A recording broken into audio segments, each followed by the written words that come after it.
Hezkuntza legearen aurreproiektuarekin ados ez daudela erakusteko mobilizazio eta greba dinamika antolatu dute ELA, LAB eta Estila sindikatuek. Azaroaren 30ean mobilizazioak egin zituzten eta bart elkarra ateratzea egin dute Gasteizen hezkuntza arloko langileak egingo diren mobilizazioetan parte hartzera animatzeko. Publikoa ardatz izatea, euskara erdigunean jartzea eta segregazioari aurre egitea dira besteak beste hezkuntza legearen aurreproiekturako aldarrikapenetako batzuk.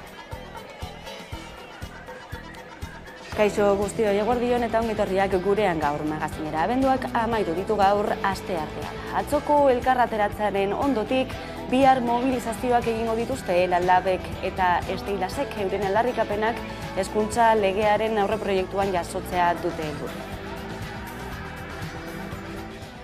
Eusko Jaurlaritzak aurkeztutako Araba, Bizkaia eta Gipuzkoako hezkuntza legearen aurreproiektua ez dute begionez ikusten ELA, LAB eta Estila sindikatuek. Jaurlaritzak aurkeztu zuen hezkuntza lege aurreproiektuari ez esateko ordua dela uste dugu, eta abendu bukaeran bestelako testu bat aurkeztu aurretik, benetan langileontzat importanteak diren aldarrikapenak jasotzea da eskatzen duguna. Izan ere, salatzen dutenez, euren aldarrikapenak ez dira hezkuntza legearen aurre proiektuan jasotzen. Plazaratu ditugun aldarrikapenak eta modu zabal batean publiko ditugun horiek, jasotzea dokumentuan, baita ere ere gure sindikatu bakoitzak ere elegiteak egin dizkio eta ekarpenak egin dizkio prozesu guztian. Ez dira jaso hori litzateke gure helburua. Zirriborroak sistema duela betikotzen duela ohartarazten dute, eta uste dute gainera hezkuntza sailak ez duela urratzik egiten sindikatuek aldarrikatzen duten sare publiko bakar, euskaldun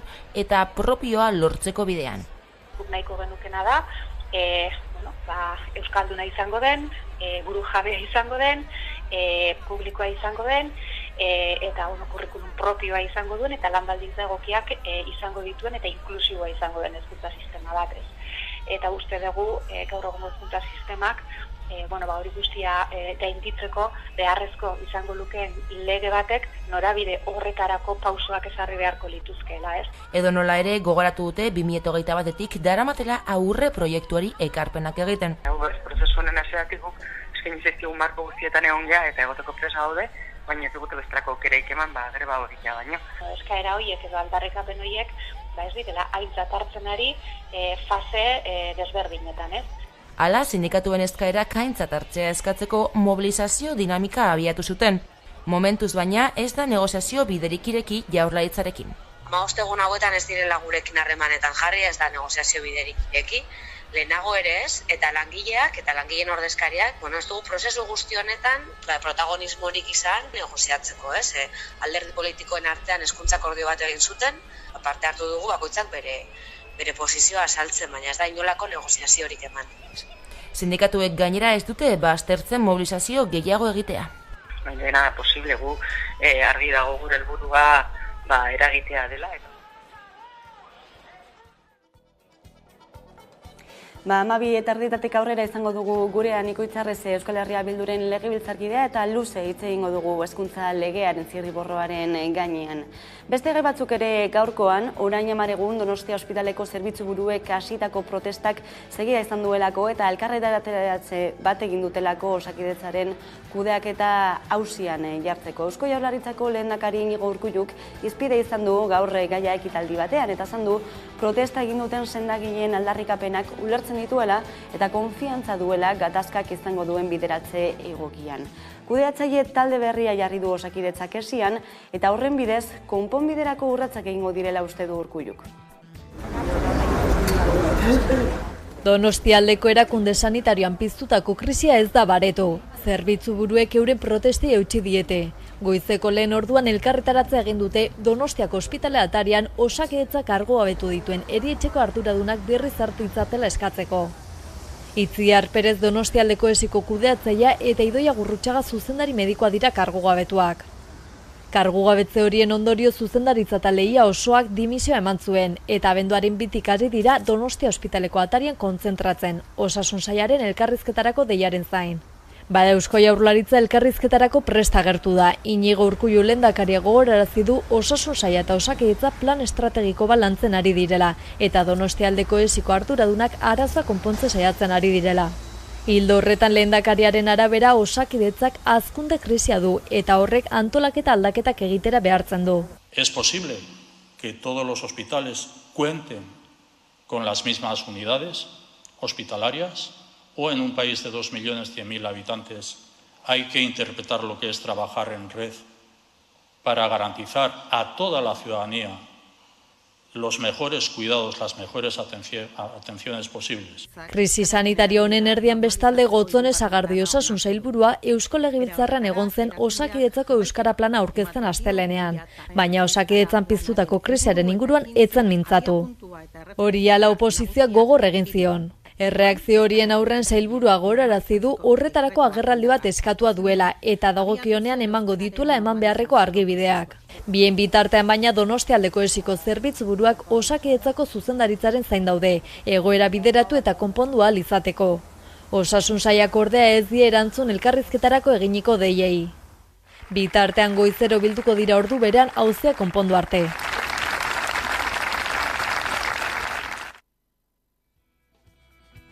Bagaia aztertuko dugu zuzenean Iñaki Iriondo naizeko kazetariarekin. Eguerdion, Iñaki?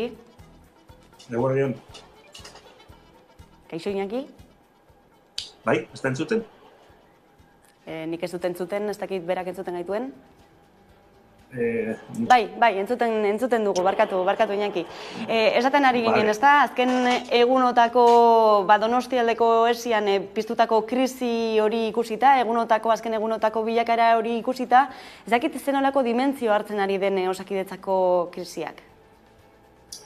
Bueno, irudi hau eliteen arteko krisi bat dela, ez? Zuzendaritza osakidetzako zuzendaritza eta zerbitzu jefeen arteko krisi bada, eta badirudi baita ere, lehendakariak garrantzi gehiago ematen diola honi, sindikatuak hainbestetan egindako protestei baino. Egia da, azken egunetan, lehendakari bera sartu dela gai honi belarrit, sartu da, eta atzo esan daukago gauza batzuk, trampa pixkat ere badut, esaten du, hain herri txiki batean nahi dugu ospital guztietan denetarik egotea, baina eske inork ez du eskatu ospital guztietan denetarik egotea. Hori inork ez du eskatu eta ez dut eskatzen ez esikoek, ez da ez inork. Orain arte, nik uste dut danak badakigula zelako neurriak duen herriak eta zer beharren. Baina badaude hor protesta batzuk beste gauza batzuk dakatik. Esiko jefeak daude azarretuta euren arteko liskar baten gatik. Baina jente asko dago oso kezkatuta, deitzen duelako ambulategira eta ez diotelako telefono hartzen, ero ezin dutelako bere medikoarekin egon, eta nik uste dut hor dagoela benetako krisia. Hau da eliteen arteko krisi bat, garrantzi handia du, ikusten da mini egiten diola Jaurlaritzari, ikusten da ere osasun saileko komunikazioa oso txarra dela, eta azkenean lehendakariak hartu du batuta, baina nik uste dut badagoela beste arazo bat Donostialdeko esitik kanpo eta nagusiagoa dela eta orokorragoa dela. Bai, osotasun bat dagoela, naiz eta azken krisia Donostiako esian piztu den ikusiko dugu egunotan zenolako pausoak ematen diren, elkarrizketarako bidea baldin eta badago. Beste gai bati buruz ere galdetu nahi dizugu, Iñaki, izan ere horixe da abiadura handiko trenari buruz, naizen idazten zenuen, Ezkioko geltokia egiten hasi eta urtebete eskazera bertan bera utzi dutela. Zer gertatu da? Eurak esaten dutena da, gobernuak erantzuten dutena da, ikusita hemendik oraindik nez eta orain bukatu geltoki hau ez dela martxan jarriko, ez dakit hemendik 6 urtera artero, hobe dela dagoen bezala ustea eta ez gehiago egitea, ze bestela mantenimenduak eta vigilantziak eta koste handia izango zutelako. Ez da ulergarria, ze obra hauek ez dara mate 10 urte egiten. joan zan urtean kontratatu ziren, eta joan zan urtean bazekiten horko arduradunek ze plazoetan eta ze epeetan ibiliko ziren. Zer dagoen atzean, asmatu daiteke. Badirudi, gaur egun, errezagoa dela azkenean Nafarroarekin egingo den lotura Gasteiztik egitea eta ez Ezkiotik. Naiz eta PNV Ezkioren alde egin, badirudi PSE, PSOE eta PSN pentsatzen ari direla, hobe dela eta merkeagoa dela Gasteiztik egitea lotura hori. Orduan, ez du zentzurik Ezkio itsason 600 inguruko biztanleen herri baten geltoki bat izatea, horrez bada izango gero, Y eta Nafarroaren arteko lotura hori, ez? Orduan, nik uste dut, atzean denetan hori dagoela. Iñaki Arriolak ezin du hori esan, ze bere beste alderdiak, bere Jaurlaritzako beste alderdiak oraindik mantentzen du Ezkiotik egitea lotura hori, baina ikusten dut atzean hori dagoela. Eta atzean dago obra honen improvisazio handiak nabari egiten. Izan ere ematen duten argudioa aipatu duzu ezta, azpiegiturak berritu beharko liratekela, urtebeteko azpiegiturak izango lirateke, baina AHT-az osotasunean hitz egiten dugunean, badakigu hamarkadak daramatzatela proiektu honekin, eta eraikitako lehen azpiegitura horiek dagoeneko zaharkituta gelditu dira, berritu beharko direla, eta oraindik ere AHT-aren amaiera datarik gabe dagoela, amaierari gabeko proiektua ematen du. Ez dakit, zen nolako hausnarketa egiten duzun, kontuan hartuta proiektu honetara bideratu den inbertsio publiko guzti hori? Bueno, gelditzen da oraindik erdia baino gehiago egin gabe dago. Hori jakin behar da, ez? Dituzte obra asko, baina oraindik falta dira pila bat. Orainari dira adibidez, tuneletan, arriskuitzera horiek egiten, Europatik horrela inizi dutelako. Halako zubi eta tunel asko, igual, 10 urte daramate bukatuta, edo 5 edo 6 urte daramate bukatuta. Eta itxita. Itxita, jendea ez hartzeko adibidez. Horrek ere, desgaste bat izango du ziur. Eta oraindik ez da ikusten noiz bukatuko diren obra hauek gainera. Onartzen da merkantziarik ez duela eramango, hori izan zen bere garaian propaganda modu batez, esaten ez, egunean 1000 edo 2000 kamioi aterako zitula errepideetatik, orain, Arriolak esaten du ez daukala alako ikerketarik, berak, eman zuenean bere garaian zenbaki hori, eta ezin da jakin, gaur egun ezin da jakin ere zer egin daiteken egindako guztiarekin. Bukatu beharko den, hobe dela igual moratoria bat egin, baina arazo badago. Infrastruktura honek ez du beste esertarako balio. Abiadura handiko tren bat egiteko. Ez dauka geltokirik, ez da pasatzen, ez du balio tren normal bat ipintzeko, ze ez du herrien arteko loturarik. Orduan, ez da erreza jakitea zer egin daiteken, baina oraindik erdia egin gabe dago. Iñaki Iriondo, eskerrik asko gaurkoan gako guzti hauek emateagatik. Eskerrik asko zuei. Hurrengora arte. Eta Osakidetzara bueltatuta, Osakidetzaren euskararen erabilera normalizatzeko 3. plana aurkeztu du Gotzone Zagarduik Gasteizko Legebiltzarrean, zerbitzuen hizkuntzan, laneko hizkuntzan eta sentsibilizazioan eragitea jarri ditu jomugan. 330.000 lagunek eskatu dute dagoeneko euskarazko arreta pazienteen 120 hain zuzen, eta Osakidetzako profesionalen erdiak daukate egiaztatuta euskara maila.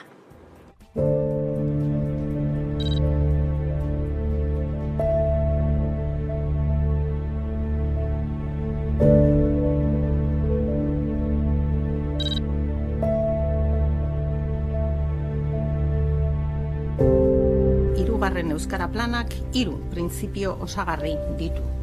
pertsonen hizkuntza eskubideak errespetatzea, empatia erakustea eta erabiltzailearen hitzean komunikatzea zerbitzuaren kalitatearen berme gisa eta progresibotasuna helburuak finkatzeko orduan.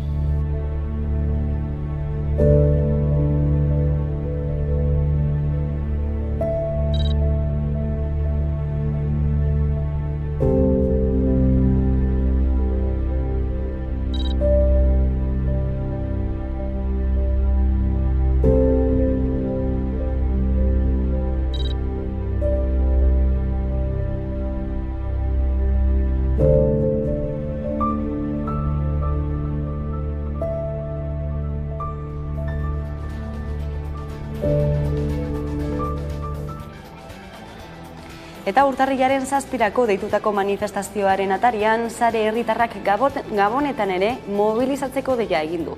Plataformak azaldu du euskal presuek salbuespenezko neurriak jasaten dituztela oraindik ere, eta gradu progresioei eusteko eskatu du. Abenduaren 24an manifestazio bat egingo dute Gasteizen, eta abenduaren 31an mobilizazio bana abiatuko dute Basauriko eta Martuteneko espetxeetatik. Asteburu beran manifestazio eta elkarretaratzeak egingo dituzte Nafarroako zenbait herritan ere.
Eta uztailaren 23an Akizen trenbidea blokeatu zuten bakegileak errugabe jotzeko eskatuko dute haien abokatuek Akizeko auzitegian. Ostegunean izango dute epaiketa 9 bakegileek eta 5 urtetik gorako kartzela zigorra eta isunak arriskatzen dituzte.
Ekonomia gaiei helduta Mercedes-Benzek baieztatu du Gasteizko lantegian ibilgailu elektrikoak ekoitziko dituela 2025tik aurrera.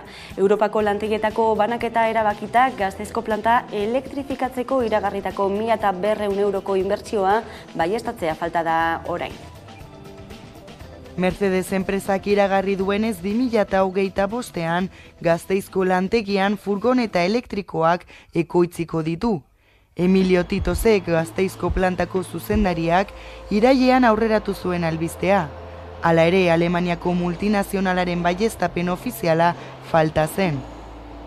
Mercedes enpresak erabaki du Gasteizko lantegian gama altuko furgoneta ertaina fabrikatuko dela. Gaur egun egiten duen familiakoa bezalakoa baina elektrikoa. Gaur egun Gasteizen Mercedes enpresak V-klase, EQV eta Evito Tourer furgoneta ertainak dagoeneko fabrikatzen du. Sindikatuek berriz salatu dute ez dutela informazio ofiziala jaso. Izan ere, aurreikusita dute bilera bat Bernd Krotmeier zuzendari berriarekin, eta bertan argituko dituzte proiektu honen xehetasunak. Hemos enterado por los propios medios, pero bueno, no obstante tenemos una reunión prevista con el nuevo director de Mercedes en Gasteiz. Preguntaremos a ver qué hay al respecto. Se puede haber conseguido un convenio mejor, visto que vienen furgonetas nuevas a la planta o modelos nuevos a la planta, que pudiera hacer que las condiciones de los trabajadores fueran mejores, puesto que esto indica que en Vitoria se hace buen trabajo, en Gasteiz se hace buen trabajo y que la empresa está contenta con lo que se hace aquí. Era berean, astelehen honetan Mercedesek iragarri du Polonian planta berria irekiko duela. Bertan furgoneta handiak ekoitziko dituzte, elektrikoak baita ere.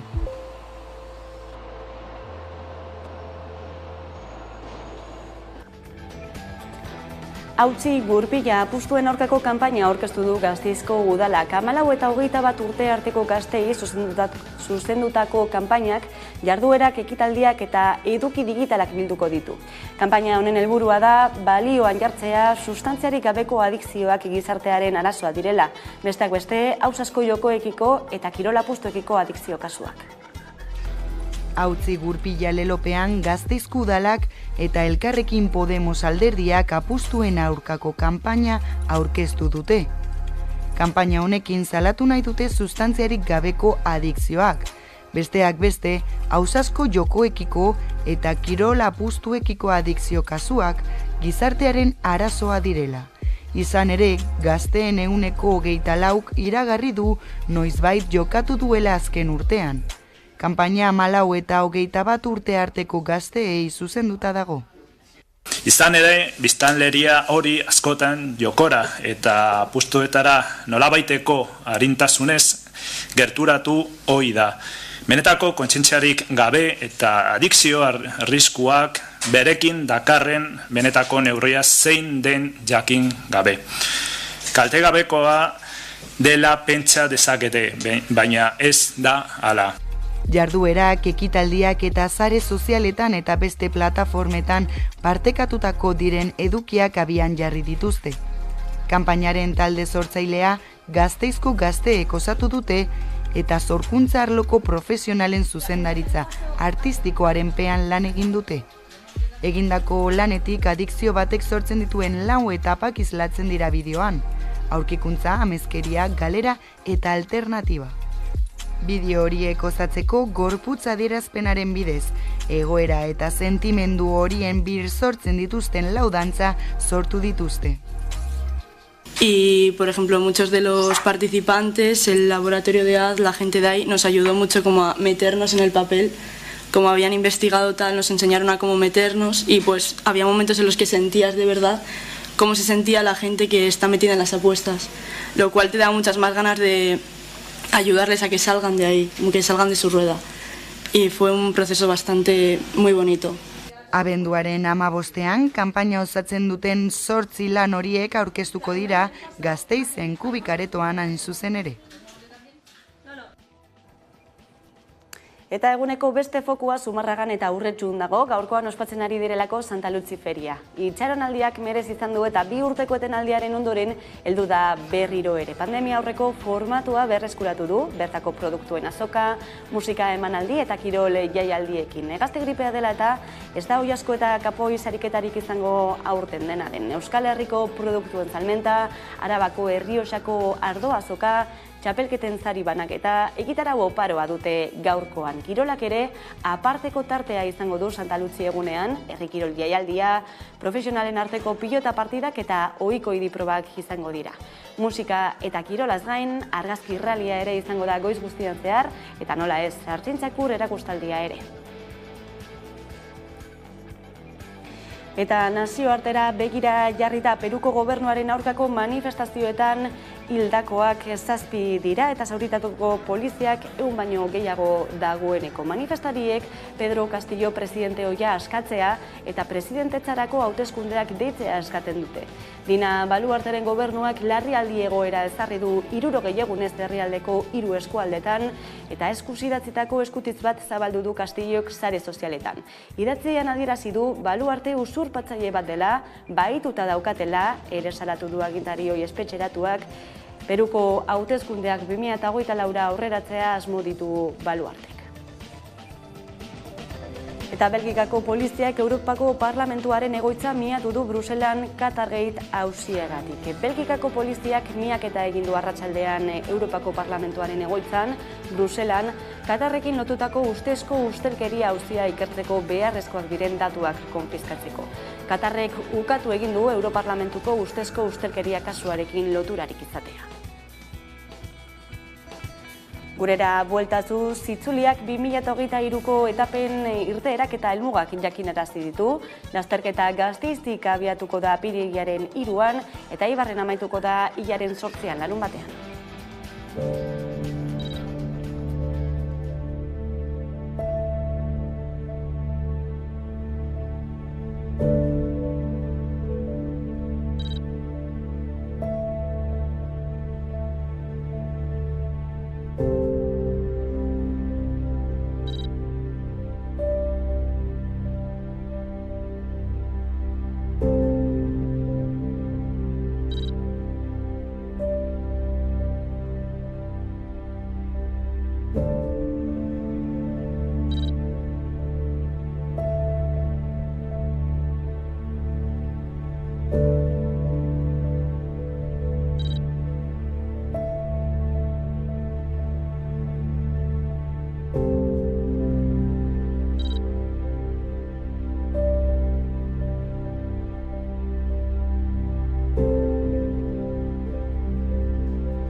Eta Arabako artxiboak Foru Aldundiaren argazki ondarea zabaltzeko ataria da Foto Araba. 2022ko ekainean inauguratu zen eta bertan 10.000 argazki argitaratuta zeuden. Gaur egun 100.000 argazki daude eta datozen hilabeteetan atariak bere edukiak areagotuko ditu.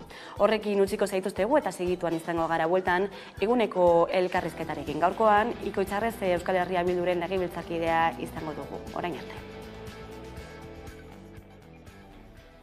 Foto Araba, Arabako artxiboak Foru Aldundiaren argazki ondarea zabaltzeko ekimena da. Izan ere, etengabe hazten ari den proiektua da.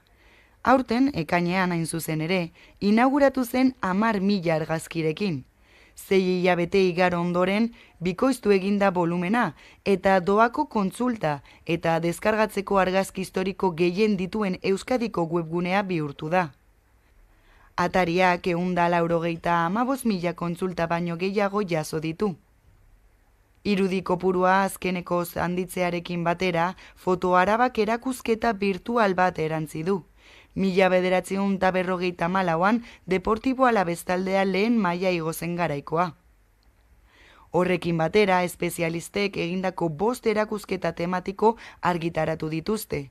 Arabaren eta Arabako gizartearen eraldaketa aztertzen dutenak besteak beste. Seguir creciendo tiene una gran importancia. Significa que las colecciones fotográficas del archivo pueden consultarse públicamente de la forma más accesible posible, tanto para dar a conocer su gran valor a toda la ciudadanía como para garantizar su conservación futura. Datozen hilabeteetan proiektuak bere edukiak areagotuko ditu eta atarian sartuko dira Eusko Jaurlaritzena, Kultura eta Kirola Ministerioarena eta Europar Batasunarena.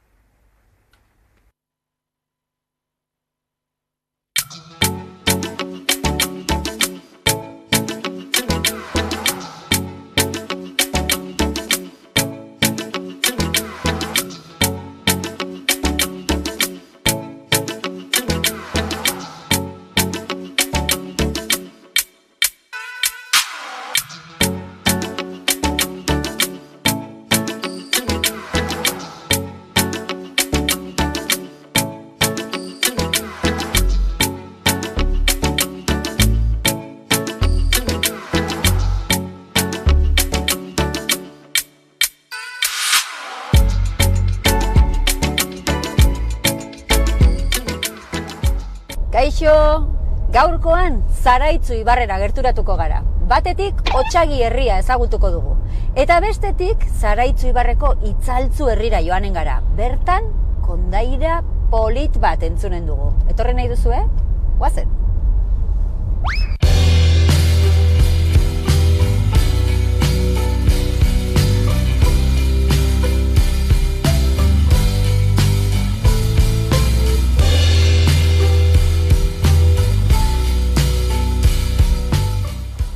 Joseba, Otsagiko plazan. Apa, hemen gaude, ezta? Hoi da. Non gaude? Otsagiko plazan, bai, baina zergatik bildu gara hemen? Dantzariak hemen dantzatzen dutela, edo egiten dutela bere... Dutela edo duzuela? Bueno, hori, dugula egiten. Kasu estaliko duzu erretako Izaskun eta olatz eta Izaskun. Otsagabean gaude? Otsagabeiko biztanleak biak. Zu ja baitare. Zarauztarra, baina hemen Otsagabin bizi zarena, ezta?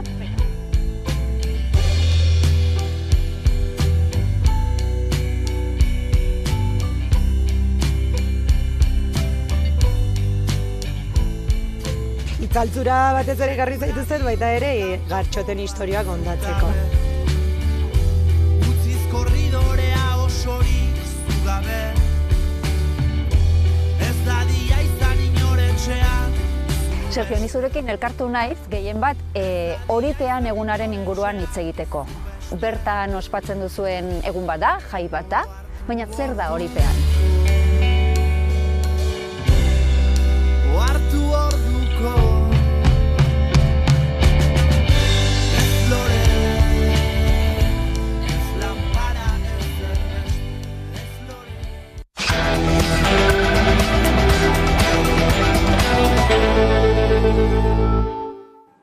Egunero legez, eguneko elkarrizketari atea irekiko diogu, horretarako gaurkoan gurean dugu Ikoitzarreze, Euskal Herria Bilduren legebiltzarkidea, hezkuntza idazkaria ere, eguerdion. Eguerdion.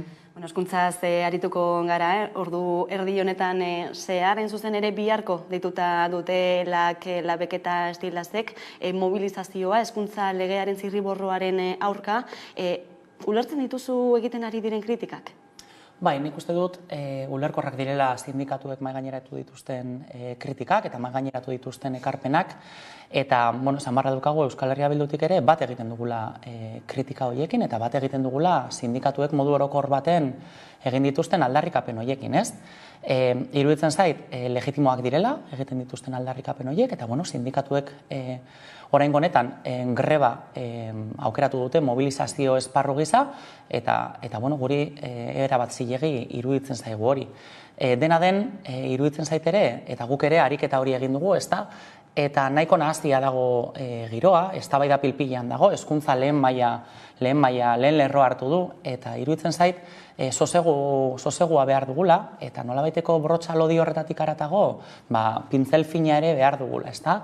Eta hori dela eta, sortu den nahazmen honekin nolabait esatearren, edo pilpilean dagoen eztabaidarekin, gu saiatu gara nolabait ariketa bat egiten, izan ere hezkuntza akordioa lortu genuen hortatik ona, gauza asko entzun dira, eta guk berresten dugu hezkuntza akordio hori ona dela, egokia dela, bide bat irekitzen duela, edo irekitzen lagunduko duela, eta horren norabidean, guk ere gure proposamenak egin ditugu, maigaineratu ditugu, eta edozeinek planteatzen dituen ekarpenak modu positiboan badira, ongi etorriak dira, bai.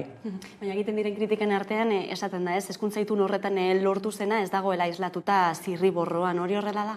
Bai, guk ere irakurketa antzekoa egiten dugu, ezta? Gure ustez, zehaztapen handiko akordio bat lortu genuen hezkuntza akordioan, iragan ikasturtean apirilaren 7 hortan, eta kaleratu den lehengo zirriborra hau, legearen aurre proiektu hau, gure ustez, lausotu ditu helburu guzti horiek, hezkuntza akordioak zituen gako nagusiak edo gai nuklearrak lausotu dira lehengo zirriborra horretan, eta guk ere publikoki hala adierazi dugu, bai legebiltzarrean eta baita legebiltzarretik kanpo ere, eta gure kexa hori ere helarazi diogu hezkuntza sailari berari iruditzen zaigulako, eta apur bat hartuta duela aste batzuk Save the Childrenek egin zuen jardunaldi baten komentatu zutena, guri iruditzen zaigu hezkuntza lege proiektu honek izan behar duela hezkuntza akordioa beste zehatz zehaztasun maila izan behar da hezkuntza akordio horrek zeukanaren tamainakoa. Eta iruditzen zaigu kaleratu den lehenengo zirriborro honetan bintzat, esan bezala, hutsune nabari batzuk badaudela, baina denbora daukagu ere hutsune guzti horiek zuzentzeko. Aurkezten den zirriborroa aztertuta sindikatuek diote, ezta, egungo hezkuntza eredu duala betikotuko lukeela zirriborroa bere horretan. Hala da hori ere? Zirriborroa bere horretan dagoen bestela, interpretazio askorako ematen du, eta beraz, egungo sistema duala betikotzeko, aukera edo arrisku hori ere egon liteke mahai gainean. Horregatik, guk atal horri dagokionan egiten dugun balorazioa da, hezkuntza akordioan oso ondo zehaztu genuen, eta konsensua lortu genuen Euskal Hezkuntza Zerbitzua, alegia ikastetxeek diru laguntza publikoak jasotzeko zer nolako bete behar dituzten, oso ondo zehaztu genuen hezkuntza akordio hartan. Eta iruditzen zaigu, bete behar horiek ez daudela behar bestela islatuak aurkeztu zaigun aurre proiektu honetan. Eta beraz, nik uste dut, bueltatu behar garela, atal honi dagokionan, bueltatu behar gara hezkuntza akordioak markatu zuen zehaztasun guzti horretara, eta inungo zalantzarik ez daukat, hezkuntza akordioan adostu genuena zela zuzen ere egungo egoerarekin bukatzea. Alegia, hezkuntza akordioan zehaztu genuena da kontzertazio unibertsalarekin bukatzea. Eta beraz, legeak ezin ditu interpretazioak eskaini horri dagokionan. Eta beraz, ze bete behar duen ikastetxe batek diru laguntza publikoak jasotzeko oso ondo gelditu behar da, eta gelditu beharko litzateke gure ustez hezkuntza akordioan erredaktatua dagoen bezala. Unibertsalizazio hori dena den nola eman daiteke? Zuek konfluentzia bati buruz hitz egiten duzu, ez? Zertan datza konfluentzia hori? Bai, guk uste dugu momentu historiko bat bizitzen ari dela euskal hezkuntzagintza, nolabait esatearren, momentu oso importante baten aurrean gaudela, eta beraz, inor ez dagoela soberan hezkuntza sistema propioaren bide hori urratzeko. Eta nolabait, iruditzen zaigu bakoitzak duen onena eman bar duela euskal hezkuntza sistema propioaren alde. Eta horregatik guk konfluentziaz hitz egiten dugu. Iruditzen zaigulako egun dauden ikastetxe guztiek badutela edo izan dezaketela euskal hezkuntza sistema horri aportatzeko, ezta? Eta guk konfluentziaz hitz egiten dugunean, hitz egiten dugu bizkarrematetik baino elkarlanetik egin bar dugula bide hau. Eta horren norabidean ere, duela aste batzuk ere publiko egin genuen adierazpen baten aipatzen genuen, ezta? Guk aitortza egiten diogu herri honetako euskal hezkuntza mugimenduari, egin duelako kasu askotan administrazioa egiteko gai izan ez den hori, egin duelako modu positiboa baten, modu eraikitzaile baten, eta horregatik iruditzen zaigu importantea dela eta bere biziko garrantzia hartzen duela, adibidez, Euskal Eskola Publikoko komunitate guzti horri aitortza egitea, egin duen lan ikaragarriagatik, besteak beste, euskalduntzearen alde, kultur transmisioaren alde, edota segregazioaren gaia lehen lerrora ekarri duelako, eta aitortza egiten diogu ere noski ikastolen mugimenduari, autoeraketa hortatik, ez da, frankismo garaitik ona kultur transmisioan, naziogintzan egin duen ekarpen ikaragarriagatik. Eta aitortza horietatik, iruditzen zait, inor ez dagoela soberan, eta batez ere, Euskal Eskola Publikoaren komunitate guzti horren doaia eta baita ikastole mugimenduak eskaintzeko dukan guzti hori bolkatu beharko genukela konfluentzia baten eta elkarrekin egin beharreko bide baten. Baina konfluentzia horretan non gelditzen da esaterako Kristau Eskola? Bueno, nik uste dut badirela ekarpen positiboa egin dezaketen Kristau Eskolak ere, baina beti ere iruditzen zaigu errespetatu beharko dutela hezkuntza akordioan gehiengoz adostu genuen hori. Eta da laikotasunaren printzipioa. Hezkuntza akordioan bazegoen puntu bat laikotasunari erreferentzia egiten ziona, eta hain zuzen ere aipatzen zen ikastetxe batek diru laguntza publikoak jasotzeko baldintzak bete behar dituela, eta beraz laikotasunaren printzipioa garatu beharko lukela. Eta horrek eskatzen du doktrinamendurik ezin izango duela eman ikastorduetan, ezta? Eta beraz, baldintza horiek betetzen baldin baditu, eta prest baldin badago laikotasunarena bestela gainontzeko baldintzak betetzeko, gure ustez parte hartu beharko luke ere Euskal Hezkuntza Zerbitzua deituko diogun zerbitzu berri horretan. Eta beraz, momentu historiko honetan berriz dinot, bide hori urratzeko konpromesoa eta borondatea Kristau Eskolek ere bere gain hartzen baldin badute, bete behar guzti horiek errespetatuta, Euskal hezkuntza sistema berri horren eraikuntzan ere ongi etorriak izango dira. Doakotasunarena da beste ertz bat, ezta? Doakotasun erreala bermatu behar dela defendatzen duzu, zein eratara egin daiteke hori? Kontrol mekanismo zorrotzak zehaztuz. Doakotasuna da gaur egun betetzen ez den gauza bat gure hezkuntza sisteman, eta gainera segregazioa eragiten duen faktore nagusietako bat, ezta? Eta hainbat ikerketek esaten digute segregazioarekin bukatzeko eman barko litzateken lehentasunezko urratsa izan barko litzatekela kuoten kobrantzarekin bukatzea. Gainera, badugu indarrean dagoen araudia, zeinek debekatzen duen kuoten kobrantza hori egitea, eta beraz, gura postua argia da kuotak ezin dira kobratu. Eta horretarako, kuota kobratzen dituzten eragile guzti horiekin hartu eman izan barko luke Jaurlaritzak, eta ikusi barko litzateke, berandu baino lehen kuota horiekin nola bukatu. Besteak beste, hezkuntza akordioak ere jasotzen duelako, doakotasun erreala bermatuko dela, eta importanteena, kontrol mekanismoak martxan jarriko direla, doakotasun erreal hori bermatzen dela ziurtatzeko. Eta beraz guk, berriz dinot, bueltatzen naiz, hezkuntza akordioan adostu genuen hortara. Kontrol mekanismo zorrotzak behar ditugu doakotasun hori bermatzeko. Baina dagoeneko izan beharko lukete desagertu beharko lirateke kuota horiek aipatu duzun bezala, ez da? Zergatik orain ez da bermatzen hori eta gerora bermatu daiteke? Suposatzen dut, Jaurlaritzak ez dituelako behar besteko kontrol mekanismoak jarri. Hor, ikuskaritza zerbitzuak jarri barko dira horretan ere lanean, eta guk, duela hilabete pare bat, kontrol bilkura baten ere, Bildarratz Sailburuari doakotasunaren inguruan galdetu genion, eta adierazi zigunaren arabera da, Jaurlaritzak baduela konpromisoa betetzeko hezkuntza akordioan zehaztu genuen hori, eta beraz, kontrol mekanismo horiek aktibatzeko, eta guk horren alde egingo dugu, bai. Baina ez duzu ikusten orduan arriskurik, ez? Berriro ere gertatzea kolokan egotea, mekanismo horiek ez egotea, edota ez bermatzea doakotasun hori? Ez, besteak beste, hezkuntza akordioa sinatu genuen 4 alderdi politikok jarraipena egiten diogulako, edo egingo diogulako neurri horri beste askori bestela. Eta hor, hezkuntza akordioa sinatu genuen egunean bertan, adostu genuen 4 alderdion artean eta hezkuntza sailaren artean, hezkuntza akordioaren jarraipen batzorde bat sortzea. Eta jarraipen batzorde hori modu periodiko baten aldiro biltzen ari da, eta jarraipena egiten diogu betetze mailari Jaurlaritzak ematen dituen urratsen betetze mailari. Eta bat izango da noski, doakotasun erreala bermatzeko Jaurlaritzak ematen dituen pausuen jarraipena egiteari, noski. Eta ereduari dagokionez, zuek egiten duzue publiko komunitario baten alde, eredu publiko komunitario baten alde, ez? Zer esan nahi du horrek zehazki?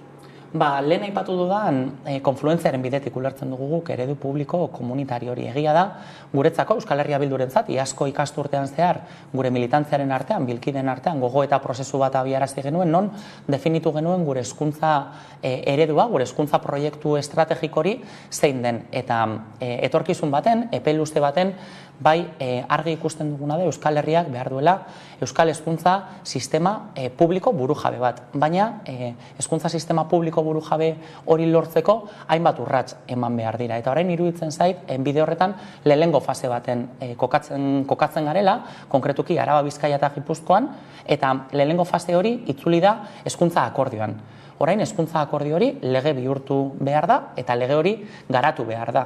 Eta iruditzen zait, guk definitzen dugun sistema publiko komunitario horren norabidean, hezkuntza akordioak trantsiziorako urrats bat ematen duela, hasiera abia puntu bat markatzen digula, eta bide honean kokatua dagoela hezkuntza akordio hori. Baina bidea luzea da oraindik, eta esan dudan bestela, konfluentziaren norabidetik edo bidetik ikusten dugu guk sistema berri horretarako jauzia. Zer jaso beharko luke legeak, ala beharrez, betiko legeak? Nik uste dut, lege horrek egin behar duen ariketa da, hezkuntza akordioa ahalik eta modu fidelenean jaso, ezta? Eta hezkuntza akordio hori nolabait instituzionalizatu beharko luke etorkizuneko hezkuntza legeak, alegia bihurtu behar du, artikulatu, bihurtu behar du lege, alderdien artean adostu genuen hezkuntza akordio hori. Eta gure ustez, baditu utxune batzuk edo gabezi batzuk gaur egun aurkeztu zaigun aurreproiektu horretan edo zirriborro horretan agertzen ez direnak. Aipatu duan bezala, hoien artean esanguratsuena guretza da, Euskal Hezkuntza Zerbitzua akordioan definitu genuen hori, ez dagoela behar bestela definitua. Eta esan dudan bestela, ikastetxeek zer nolako baldintzak, zer nolako bete beharrak bete behar dituzten laguntza publikoak jasotzeko, hori legean ere ahalik eta zehatzenen definitu behar da. Gero badago beste gai bat, hezkuntza legean nahiko modu lausoan agertzen dena, eta da segregazioarena, eta gure ustez hezkuntza legeak jaso barko lituzke segregazioari aurre egiteko neurri espezifikoak. Badaude hainbat neurri ere desagertu edo lausotu direnak, eta adibidez guretzat importantea da euskera eta euskal kulturaren transmisioa legean ahal ondoen definituta agertzea, eta laugarren atal bat ere aipatzen ari gara, edo esaten dugu agertu behar dela legean, eta hori izango litzateke udalen papera. Iruditzen zaigu ere, hezkuntza akordiotik lege aurreproiektu honetara, udalen papela nolabait disolbatu dela, eta beraz, udalek zer nolako rola jokatuko duten sistema berri guzti hontan, legeak hobeto artikulatu beharko luke. Normala da, gertatu dena, zirriborroan jaso ez izana itunean jasotako guzti hori? Ez dakit normala den edo ez, baina egia da aldaketa bat nabaritu dugula. Baliteke, hezkuntza sailaren ikuspegia izan dela lege bat ahalik eta zabalena egitea, ahalik eta kontsentsu gehien lortzeko, ez? Eta hori autu bat izan daiteke, eta guk ere uste dugu hezkuntza lege zabal bat behar dugula, etorkizunean egongo den gobernuak nolabait bere modura garatu dezan. Baina beti ere, oinarri oso finko batzuk eta oinarri oso zehatz batzuk izan barko ditu ere lege horrek. Eta oinarri horiek baditugu adostuak legebiltzarrean, legebiltzarraren 90% babestu genituen, eta hezkuntza akordioan islatuz diren. Eta beraz, ez dakit normala den edo ez, baina baina baritu dugu, deskafeinatu dela nolabait edo baretu dela hezkuntza akordiotik legera egin den bide guzti horretan edukietan, ez? Eta guk buelta egiten dugu hezkuntza akordiora, eta eskatzen duguna da, behintzat, tramite parlamentarioa abiarazi baino lehen, berreskuratu dezala, bai akordio horrek zeukan letra txikia, baina baita espiritua bera ere. Uste duzu horren muinean dagoela sortu den arrabotsu guztia hezkuntza zirriborroaren aurrean, kritikak, manifestazioak, grebak, izan ere mesfidantza sortu du, ez? Horrelako gai garrantzitsuak, oinarrizkoak direnak hezkuntza itunean jasotakoak zirriborroan ez jasotzea. Bai, eta ulerkorrak dira, ez da? Nik uste dut hezkuntza akordioak sortu zuela euskal jendartean nolabaiteko iluzio bat, eta albiste on bat izan zen herri honentzat hezkuntza akordio hori lortu izana. Edukiengatik eta baita legebiltzarreko lau alderdi politiko nagusiok babestu genuelako, eta horrek ilusio bat sortu zuen.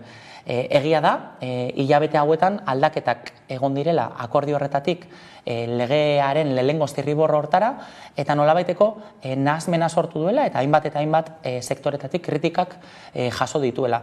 Nik uste dut,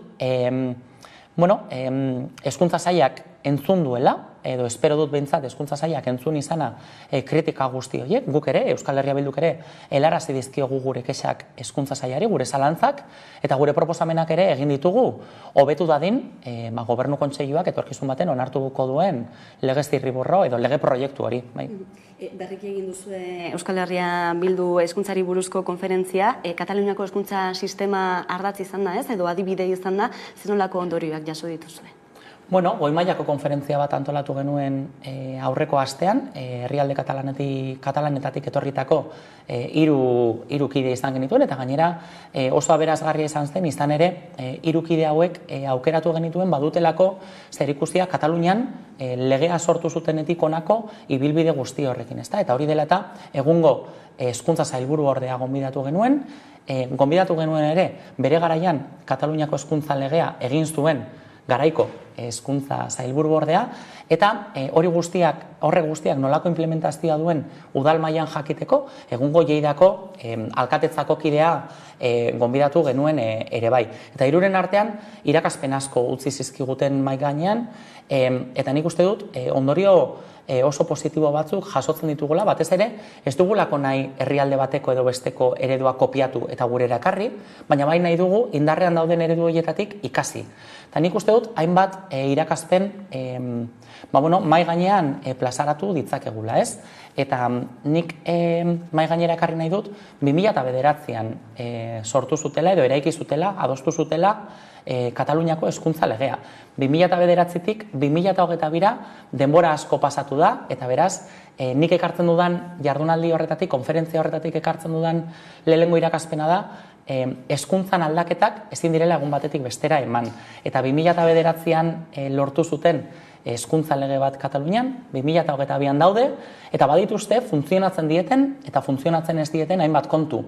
Eta orduan, ekartzen dudan lehenengo irakaspena da, lasaitasuna behar dela, gauzak ondo egin behar direla, gauzak sakontasunez egin behar direla, eta adostasunaren bidetik baldin badatoz, hobe. Baina, inondik inora ezin dugu pentsatu hezkuntzan aldaketak egun batetik bestera arrapaladan etorriko direla. Eta beraz, lehenengo irakaspena da, lasaitasunarena eta denboraren beharra. Beste gako bat ere, beraiek mahai gaineratu zigutena da, ausardiarena. Eta hezkuntzan, herritar guztiek modu baten edo bestean hezkuntzarekin lotura zuzena daukagu, espada seme-alabak ditugulako da, hezkuntza sistematik pasatu garelako, edo lagun bat irakasle edo jangeletako langile dugulako, eta beraz, hezkuntzarekin implikazioa Euskal Herritarrorok daukagu. Eta beraz, oso gai esanguratsu eta importantea da Euskal jendarte guztiarentzat. Eta katalanek ere, aipatu zigutena da, benetan kontsentsuak lortzea ze importantea den, neurri tinkoak hartu behar direla, eta batzutan hartzen diren neurri horiek ez direla mundu guztiaren gustokoak. Baina, benetan seriotasunez hartzen baldin badira, ez dugula beldurrik izan behar, gauzak txartu egin, aitortu, eta beste modu baten, modu hobeago baten diseinatzera, egitera, eta abar. Eta beraz, ausardiaren kontzeptu hori ere ekartzen dut nik konferentzia hortatik. Eta bukatzeko lan titular nagusi bezala ekartzen dudan 3. irakaspena konferentzia hortatik izango litzateke instituzio eta erakunde ezberdinen artean lantzen ari diren elkarlan eta saretzea. Eta hor, hezkuntza kontseilaritzak, hezkuntza departamentuak funtsezko papel bat betetzen du, lidergo papel bat betetzen du, baina Katalunian guk hemen bultzatu nahi dugun bezala funtsezko papera jokatzen dute udalek eta maila lokaleko instituzio guzti horiek.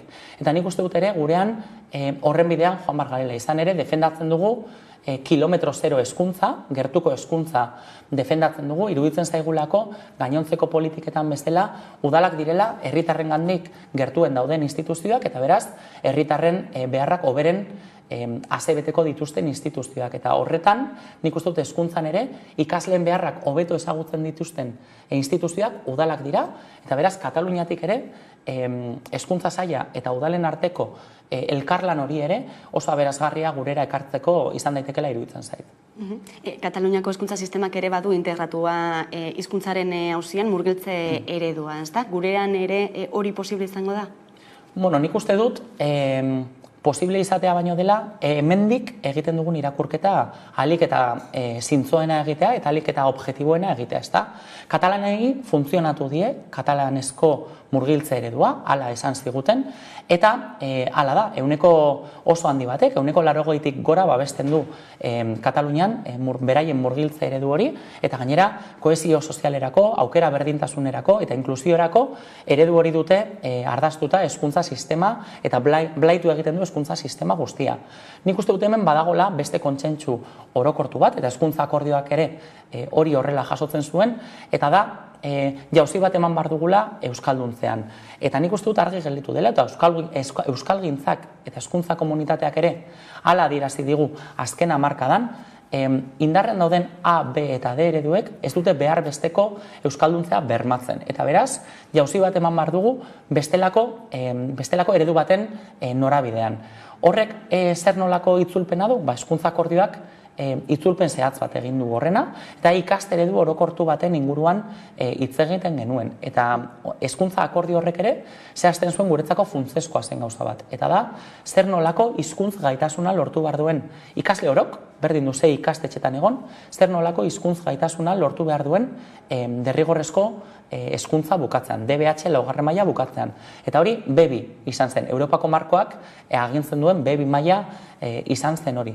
Eta horretaz gain, helburu hori zehazteaz gain, aipatzen genuen hezkuntza akordioan ere, ikastetxe orok definitu beharko duela hizkuntz proiektu bat, hizkuntz proiektu hori gainera egon beharko da bere inguruko egoera soziolinguistikoari egokitua, eta horren arabera hezkuntza sailak bitartekoak eskaini beharko dizkio eta lagundu beharko du bide horretan ikastetxe bat edo beste. Eta azken finean definitu genuen filosofia da, katalanek duten filosofia, eta da, etxetik euskera gutxien dakarren horri, euskera gehiago eskaintzea eskolaldian ikastetxeetan.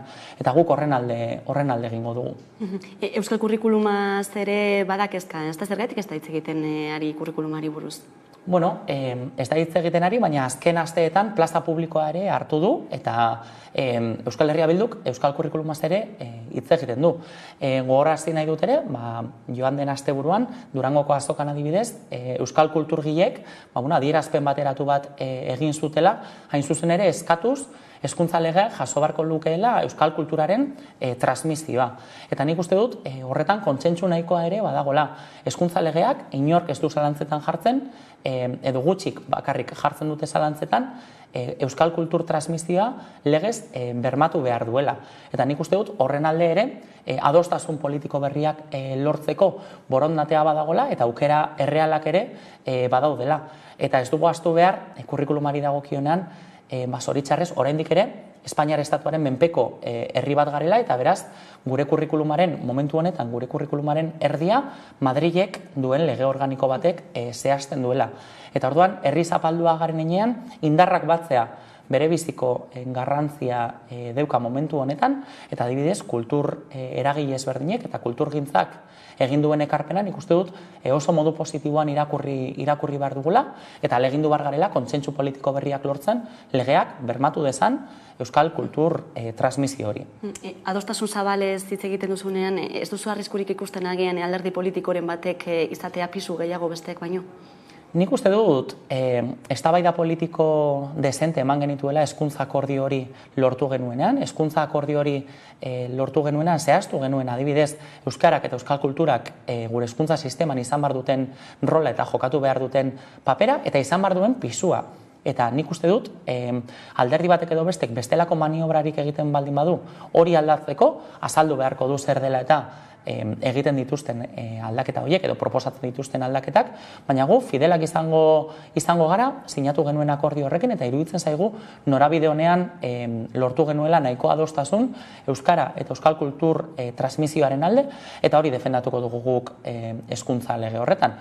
Bestelakorik, bestelako alderdirik, bestelako erabakirik hartzen baldin badute, ikusi beharko dugu norarte egiten dioten uko hezkuntza akordioari edo ez. Ezin du ahaztu Euskal Autonomia Erkidegoko hezkuntza legeari buruz ari garela, zein punturaino ekin dakioke ez lurraldetasunari hemendik? Guk uste dugu hemendik ere bide bat ireki dezakegula lurraldetasunaren afera, Euskal Herri osoa aintzat hartzen duen behintzat aipamenak egon daitezen legean. Gu konstiente gara, gaur egun, gauden momentu honetan, 2022-2023 garren urtean, hau Araba, Bizkaia eta Gipuzkoarako hezkuntza legea izango dela. Eta guri iruditzen zaigu, urratsak eman behar ditugula, eta lege honek ere urratsak eman behar dituela, Euskal Herri osorako hezkuntza lege bati bidea egiteko. Badakigu, momentu honetan, zer nolako indar harremanak ditugun legebiltzarrean, eta badakigu zaila izango dela, modu batean edo bestean, erabateko adostasuna lortzea honen inguruan, baina guk uste dugu, ezin diogula atea itxi edo behintzat, lege honek ezin dizkiola mugak jarri, hezkuntza sistema propio baten eraikuntzan batzuk, alderdi batzuk dugun ambizio horri. Eta beraz, Euskal Herria bera gure ustez agertu beharko litzateke legean aipatua, eta gainera, bai Euskal Herriko instituzio ezberdinen arteko elkarlanari bide eman beharko lioke, edota zikiera eman beharko lioke bide Euskararen herrian dauden ikastetxe ezberdinen arteko elkarlan guzti horri. Ikoitzarrez Euskal Herria Bilduren legebiltzarkidea, eskerrik asko gaurkoan Hamaika Telebistara gerturatzeagatik. Eskerrik asko zuei. Hurrengora arte. Eta tarte baten ostean itzuliko gara, egunero bezala solasaldiari ekiteko. Gaurkoan gurekin izango ditugu Maialen Ferreira eta Carmelo Landa, orain arte.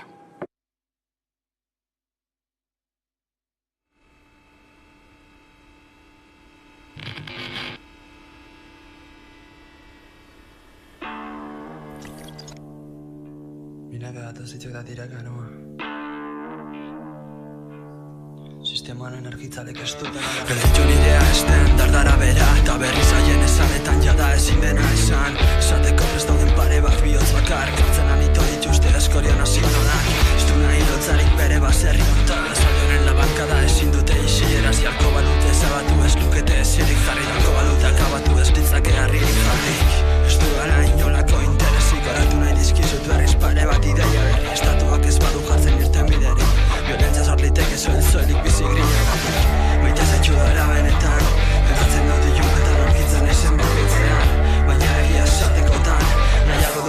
da zaien tartean, beraz eman eman beharrekoa, bihoztik astugunok ezin dugu ideal falta jasa, zabaltzazu lagun artean, ez darena normalak ezin dugunok sistemaz pasa, esan dizut inoiz ez esan, bihoztik astugunok ezin dugu da berorik eman, erraiako zitugu gata, ametzik astutenei ez diegura zer jodala.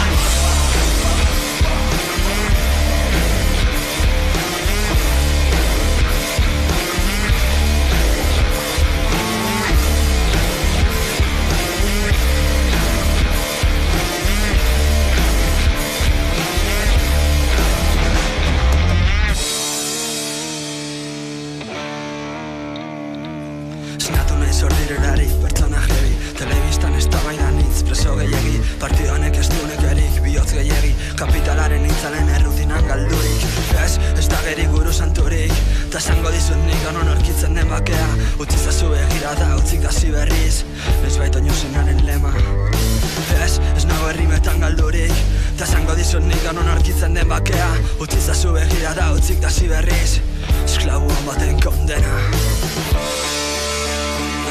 Nabian arren, ez dudalako, itxugorraren alde, hitzik edatzen nahi. Berriro gertatzeagatik, lapurrak ditugula bankan, ez delako errege honik, ez dugula ondoratuko aizkora, herria esklabu dutenei. Berriak ez dielako axola, erruak ez nauelako hil, zuretako ditudan nire itzale izu.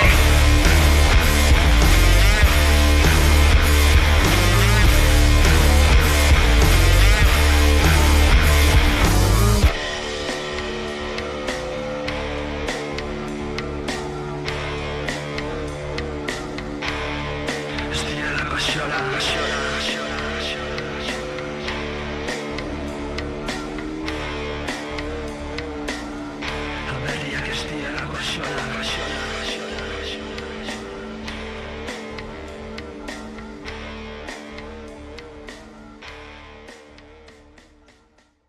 Kaixo, gaurkoan Zaraitzu ibarrera gerturatuko gara.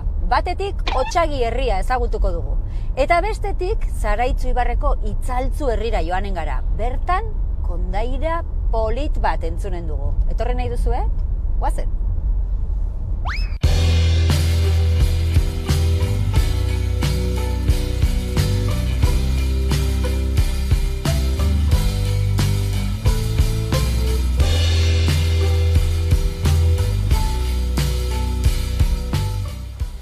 Joseba, Otsagiko plazan. Apa, hemen gaude, ezta? Hoi da.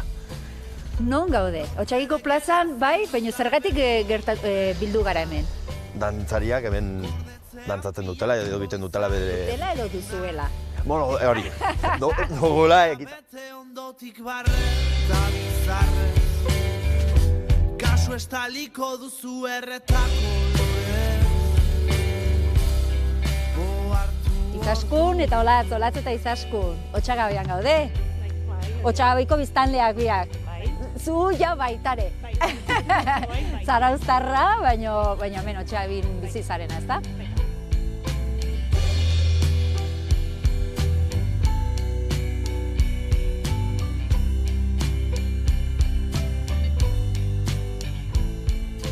Itzaltzura batez ere ekarri zaituzten, baita ere Gartxoten historia kontatzeko.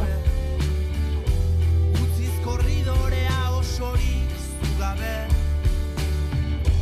ez dadia izan inoretxean. Sergio, ni zurekin elkartu naiz, gehien bat, Oripean egunaren inguruan hitz egiteko. Bertan ospatzen duzuen egun bat da, jai bat da, baina zer da Oripean? Ohartu orduko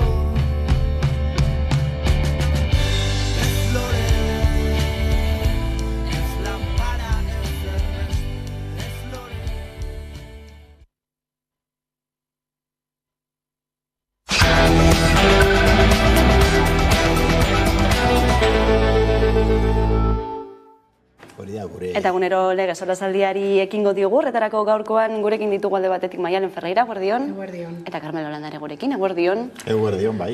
Beno, izan berri dugu gurekin, Ikoitz-Arrese, Euskal Herria Bilduren legebiltzarkidea, hezkuntza idazkaria, luzitz egin dugu, hezkuntza zirriborroari buruz, legeari buruz, eta izan ere ez, atariko bezala, biharkoan Estila Zekelak eta Labek mobilizazioak deitu dituztelako, beste greba egun bat deitu dutelako, hain zuzen ere zirriborroaren aurka, uste dutelako bertan ez dela jasotzen jaso beharreko guztia, eta aldarrikapenak mahai gainean dituzte berriro ere, ikusiko du. Eusko Jaurlaritzak aurkezutako Araba, Bizkaia eta Gipuzkoako hezkuntza legearen aurre proiektua ez dute begionez ikusten ELA, LAB eta Estela sindikatuek. Jaurlaritzak aurkeztu zuen hezkuntza lege aurre proiektuari ez esateko ordua dela uste dugu, eta abendu bukaeran bestelako testu bat aurkeztu aurretik, benetan langileontzat importanteak diren aldarrikapenak jasotzea da eskatzen duguna. Izan ere, salatzen dutenez, euren aldarrikapenak ez dira hezkuntza legearen aurre proiektuan jasotzen. Plazaratu ditugun aldarrikapenak eta modu zabal batean publiko ditugun horiek, jasotzea dokumentuan, baita ere gure sindikatu bakoitzak ere elegiteak egin dizkio eta ekarpenak egin dizkio prozesu guztian. Ez dira jaso hori litzateke gure helburua. Zirriborroak sistema duela betikotzen duela ohartarazten dute, eta uste dute gainera hezkuntza sailak ez duela urratzik egiten sindikatuek aldarrikatzen duten sare publiko bakar, euskaldun eta propioa lortzeko bidean. Nahiko genukena da, euskalduna izango den, buru jabea izango den, publikoa izango den, eta kurrikulum propioa izango duen, eta lan baldintza egokiak izango dituen, eta inklusiboa izango den hezkuntza sistema bat ez. Eta uste dugu, gaur egungo hezkuntza sistemak, hori guztia gainditzeko beharrezko izango lukeen lege batek norabide horretarako pausoak ezarri beharko lituzkeela, ez? Edo nola ere gogoratu dute 2021 batetik daramatela aurre proiektuari ekarpenak egiten. Prozesu honen hasieratik guk eskaini zaizkigun marko guztietan egon gea eta egoteko presa daude, baina ez dugute bestelako aukerarik eman greba hori baino. Eskaera horiek edo aldarrikapen horiek ez direla aintzat hartzen ari fase desberdinetan, ez? Hala, sindikatuen eskaera aintzat hartzea eskatzeko mobilizazio dinamika abiatu zuten. Momentuz baina ez da negoziazio biderik ireki Jaurlaritzarekin. 15 egun hauetan ez direla gurekin harremanetan jarri, ez da negoziazio biderik ireki. Lehenago ere ez, eta langileak eta langileen ordezkariak, ez dugu prozesu guzti honetan protagonismorik izan negoziatzeko, ez? Alderdi politikoen artean hezkuntza akordio bat egin zuten, parte hartu dugu bakoitzak bere posizioa azaltzen, baina ez da inolako negoziaziorik eman. Sindikatuek gainera ez dute baztertzen mobilizazio gehiago egitea. Baina posible gu argi dago gure helburua eragitea dela. Hortxe, biharko deialdia, aurrekoan azaroaren 30ean egin zuten greba gainera jarraipen zabala izan zuen, 160ko jarraipena sindikatuen arabera, eta hori aintzat hartuta Eusko Jaurlaritzak zerbitzu minimoak ere ezarri zituela, beraz biharkoan ere ikusiko dugu zen olako erantzuna duen greba horrek, baina mugimendua egon badago bintzat. Bai, mugimendua dago eta sindikatoa baino urrunago ere badoa mugimendu hori, eta oraindik zabaldu egin behar da nik uste duz, hezkuntzaren lege aurre proiektu hori nik uste oso kaskarra dela, eta Jaurlaritzaren jokabidea bera ere kaskarra dela esango nuke zergatik. Lehenengo akordio bat zegoen hor, baina gero Jaurlaritzak kudeatu egindu modu nik esango nuke pribatiboan, eta saiatu da, gauza ezaguna denez, PPkoekin, eta bestelako pausuak ematen, ez da erdi eskutuak, eta hori guztia eskandaloa da. Zuk gizarte mailako akordioa badukazu, gutxienez errespetoa behar duzu, ez da gorde horrekiko, eta egiten baduzu aurre proiektu bat, izan dadila akordioaren isla bat, ez da horrela, hori batetik. Bestetik, honek zulo ikaragarria dauzkaz, hezkuntza ez da isolatua daen zerbait, Euskal Herrian, Euskal Gizartean, ez da presentatzen dute gauza isolatu eta iaia tekniko bezala begira.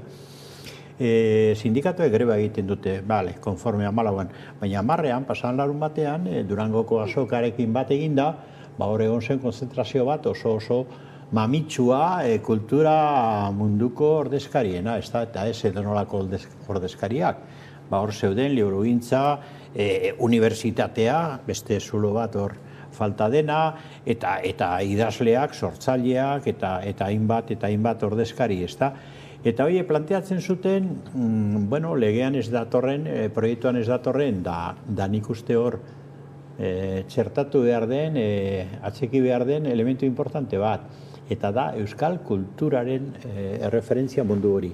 Hau da, hezkuntza ez da ezer espada kultura sistema propio batean txertatua. Eta hemen kultura sistema propioa ikusten dugu nola da bilen, iaia urte osoan astebete bizi da. Durangoko azokan, ez da hori ere 5 egun, ez da? Hori ez da kultura sistema propio bat. Eta hezkuntza kultura sistema propio batetik esango nuke inguratua egon behar da, eta txertatua horretan, ez da hori batetik bestetik unibertsitatea. Zergaitik ez dago unibertsitatea proiektu honetan? Eta are gehiago akordian bertan. Ze unibertsitatea da nazio baten eraikuntzan elementu klabe bat. Lehen esaten genuen, ez daukagu Euskal Unibertsitaterik duela urteak, ez da? Eta egin zen kanpaina bat, Txikideak egin zuen alako marraski bat, eta Euskal Unibertsitatea gero egin zen EHU publikoa, ez dago Iparraldean, ez dago Nafarroan, eta da berriro EAEko HU edo Unibertsitatea, ez da? Baina ez Euskal Herrikoa. Da gainera, lege proiektu bat dator eta aparte gelditzen da, ez dauka zentzurik. Nik uste askoz ere sakonago eta zabalagoa izan behar da hezkuntza sistema Euskal Herrian da. Sistema izan dadin behar du unibertsitatea, behar du kultura, eta behar du langile beraiek 10 puntutan laburbildu duten hau guztia, ez da? Publikoa, segregaziorik gabea, publikazio marko argi batekoa, inbertsioa, baliabideak, euskara benetan erdigunean eta ardatz euskara, ez beste hizkuntzak euskara bera, Euskal Herri osokoa, eta merkatuen interesen menpe egon beharrean, interes propioa eta publikoa defendatzen duen, ez da hori guztia. Sindikatoek argi esan dute, biharko grebaren ondoren, nok egingo dio kasu honi. Jaurlaritzak ez dauka intentzio hori, honi kasu egiteko, ez da. Nik uste hori guztia maigainean ipini behar dela. Eta hori guztia lotzen da ere doakotasunaren gaiarekin, ez? Kuotak dagoeneko ilegalak diren kuota horiek nola egingo da, horiekin amaitzeko, hemendik aurrera, hori ere kezka nagusietako bat. Segregazioari aurre egiteko beste. Hori da, zeren badaz eskola pribatu, sobre todo religiosoak, orainik kuotak kobratzen ari diela, ez? Eta ben Bilbon bertan bi familia hori salatu dute, ez? Eurek esate dute instalazioak edo egin dituzten instalazioak pagatu behar diela, ez? Eta badaz ikastola batzuk ere kooperatibaista edo kuota ez dakit antzeko zer babesten dute, euren instalazioak edo euren prozesua edo eureak egindako euskararen apustua ordaindu behar dalako, ez? Ni hori ulertzen dut, baina egia da, horrek familia, dirurik ez daukon familia bat pagatu edo ez pagaturen artean, beti ez pagatu elegituko dauela, ez? Eta hori azkenean lortzen dago hezkuntza publikoa ez daukogula. Nik beti esan dut, bakit Karmelokin batzutan, hemen ez gazela adoz, ez? Baina ni ikastola baten ikasi nuen, ikastolari esker euskaraz dakit gaur egun, baina niri gurasoek aukera eman ziatenean non ikasi nik eskola publiko batera, institutu publiko batera panintzen, justu horregatik, ez? Bera, eurek esaten zuztalako, zehozer, ikastolan zehozer gehiago ordaintzen dugu, ez? Eta niri gustako zitzaidan ikastolan jarraitzea edo institutoan eukitzea instalazio hobeagoak edo institutoan adibidez zeuden euskarako irakasleak euskararik ez zuten, ez ekitenak, ez? Eta euskara zen asko hitz egiten. Eta hori aldatzea nire ustez Jaurlaritzaren esku dago. Eta ez badago egiten, ezin da hezkuntza publiko bat lortu.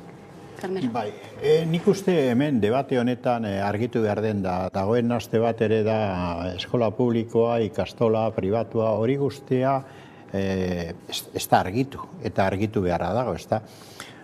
Zuk esaten duzu kuotena ikastola batzutan, da zera eta kuota batzuk. Bueno, nik esango dizu, nire esperientzia zuzen, ez da, ni neu hasi nintzen lanean ikastolatan, Gernikako ikastolan, eta gero Deustuko ikastolan. non zeuden, ze baldintzatan zeuden ikastolak, ziren legezkoak guztiz, eta ezokaten lokalik. Nun egiten genuen lan guk, elizak utzitako lokal txiki, desegoki, eta iaia izkutuko lokal batzutan, bai Gernikan eta bai Deustun, ez da hori zen egoera. Ikastola sortzen dira ez irabaziak egiteko, ez da ere doktrina bat zabaltzeko, baizik eta Euskara salbatzeko, ez da. Eta Euskal Herri osoan sortzen dira. Karo, hori da egoera eta hori da bilakaera, eta une honetan Euskal Herri mailan garatzen diren zentro bakarrak ikastola dira. Zezuk diozu publiko, baina publiko izango da EAEko publiko eta azken finean Madrileko estatuaren menpekoa, ez da? Orduan, nik nahi dut zentro publiko bat, Euskal Herri osokoa, eta nahi dut zentro publiko horretan konvergentzia bat egotea, ikastolak eta oraingo eskolak, ez da? Baina niri kostatu egiten zait, oraindik orain deitzea eskola publiko, nire etxe aurrean daukadan horri. Ze kurrikuluna eta baldintza printzipalak estatu Espainiarrak honetan markatzen ditu. Da iparraldea, estatu frantziarrak eta oso modu gogorrean, orduan, konzeptuak importantea bereiztea. Gero, beste batzu diote ikastola pribatuen sektorean daude. Ez da hola, ez da egia.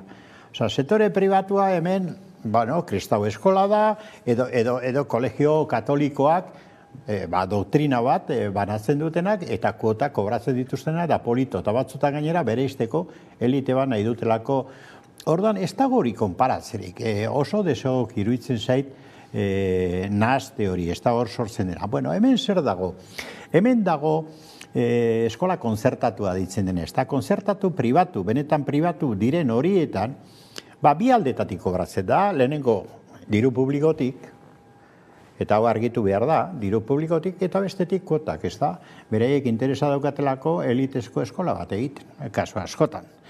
Orduan, hori da errealitate konkreto bat. Claro, baina zergatik gertatzen da hori? Bueno, gobernuan dagoen da aspalditik, nik uste denpora gehiegi gobernuan daraman, EAJ alderdiak filosofia hori daukalako, deitzen dio elkarlana publiko eta pribatuaren artean. Bai, elkarlana badaki zer den. Guk publikoak ordaindu eta pribatuak kobratu. Da gero, bere doktrina, edo bere ideologia, edo bere elitezko zentroak egin. Hori amaitu behar da, esan edot hori guztia argitu egin behar da. Horregatik diot, hezkuntza lege egoki bat egiteko oraindik orain gauza asko argitu eta aldatu behar dira hemen, ez da? Eta usteot, argitasun hori lortzeko, debateak benetakoak eta mahai gainean gai guztiak jarrita egin behar dugula. Bai, argi dago luze joko duela eztabaida, bai legebiltzarrean eta bai gizartean ere, eta alde batetik eta bestetik, aldarrikapenak egingo direla, ekarpenak jasotzeko esperantza horrekin eta lanean jarraitzeko. Gaizatatuko dugu, Osakidetzari buruz ere hitz egingo dugu gaurkoan, dagoeneko 10 egun igaro direlako gutxienez ez, Donostialdeko esian estanda egin zuenetik krisiak, zuzendariak kargu gabetu zituztenetik, eta jarraian dimisioak ere etorri zirelako, eta ordutik ez Donostiako ospitaleko atarian ari dira langileak eta zuzendariak elkarrekin protestak egiten, kargugabetze horiek salatzen, eta baita ere ez behin eta berriro errepikatu dutena elkarrizketarako borondate eza Jaurlaritzaren aldetik, eta baita ere eredu vertikal bat badagoela. Ikusiko dugu.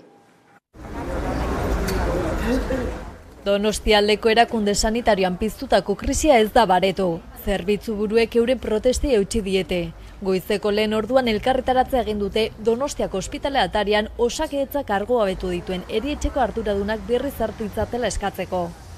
Itziar Perez Donostialdeko esiko kudeatzailea eta Idoia Gurrutxaga zuzendari medikoa dira kargugabetuak.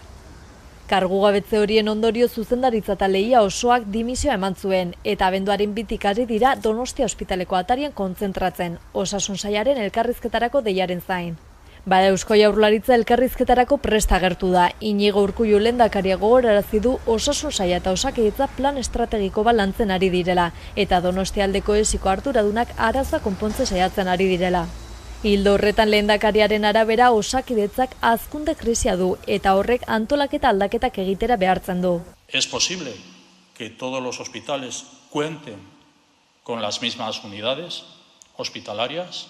o en un país de 2.100.000 habitantes hay que interpretar lo que es trabajar en red para garantizar a toda la ciudadanía los mejores cuidados, las mejores atenciones posibles. Krisi sanitario honen erdian bestalde Gotzone Sagardi osasun sailburua Eusko Legebiltzarrean egon zen Osakidetzako euskara plana aurkezten astelehenean, baina Osakidetzan piztutako krisiaren inguruan etzen mintzatu.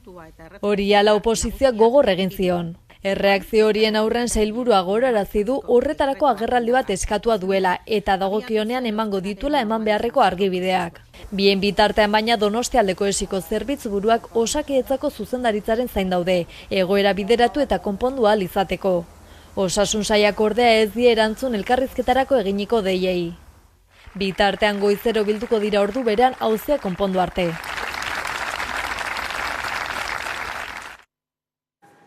Horixe beraz gertakarien laburpena, gaiari ere heldu diogu gaurkoan Iñaki Iriondogarako kazetariarekin eta hauze izan da egin duen irakurketa.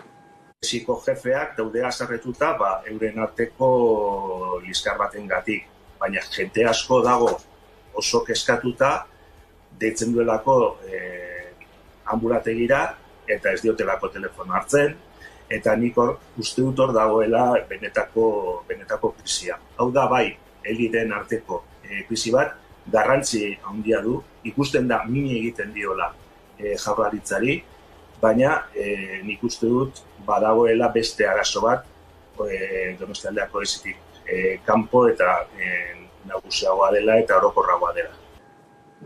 Osotasunean heldu behar zaio gaiari, ez horiek begiratu zer gertatu den Donostialdeko esian, ez? Zer iruditzen zaizuen? Bai, osotasunean, da nik uste Urkullu berak, orain atera denean publikora, eman dizkigu ardaz batzuk osotasunean begiratzeko zergatik.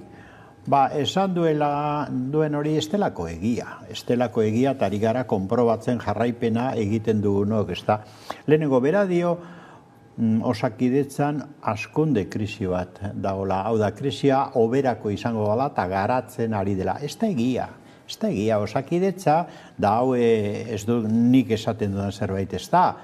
Mediku eta profesional oso kualifikatuek esan dute 2006 urtetik ona ari da indarra, zerbitzuak eta asistentzia galtzen Osakidetza. Da orain da krisiaren azken azalpena. Iñaki Iriondok ondo esan duen bezala, badago eliteen arteko krisi bat, baina hori gutxiena da. Hemen krisi sakona da asistentzia eta kualifikazio eta kalidade krisi bat osasun sistema publikoan. Larria, beraz, ez da egia askunde krisia dagoenik. Gainbera doa Osakidetza eta ez kasualidades. Hori intentzio ideologiko eta politiko bat dagoelako. Hain zuzen, eta hori demostratu egingo dugu orain datuekin, ez da, osasun sistema publikoa gainberan utzi eta pribatua elikatzeko. Eta elikadura hori ematen da aspalditik, gutxienez Iñaki Azkuna horre gobernuan eta egon zenetik, eta horrek elikatu zuen, biztan da,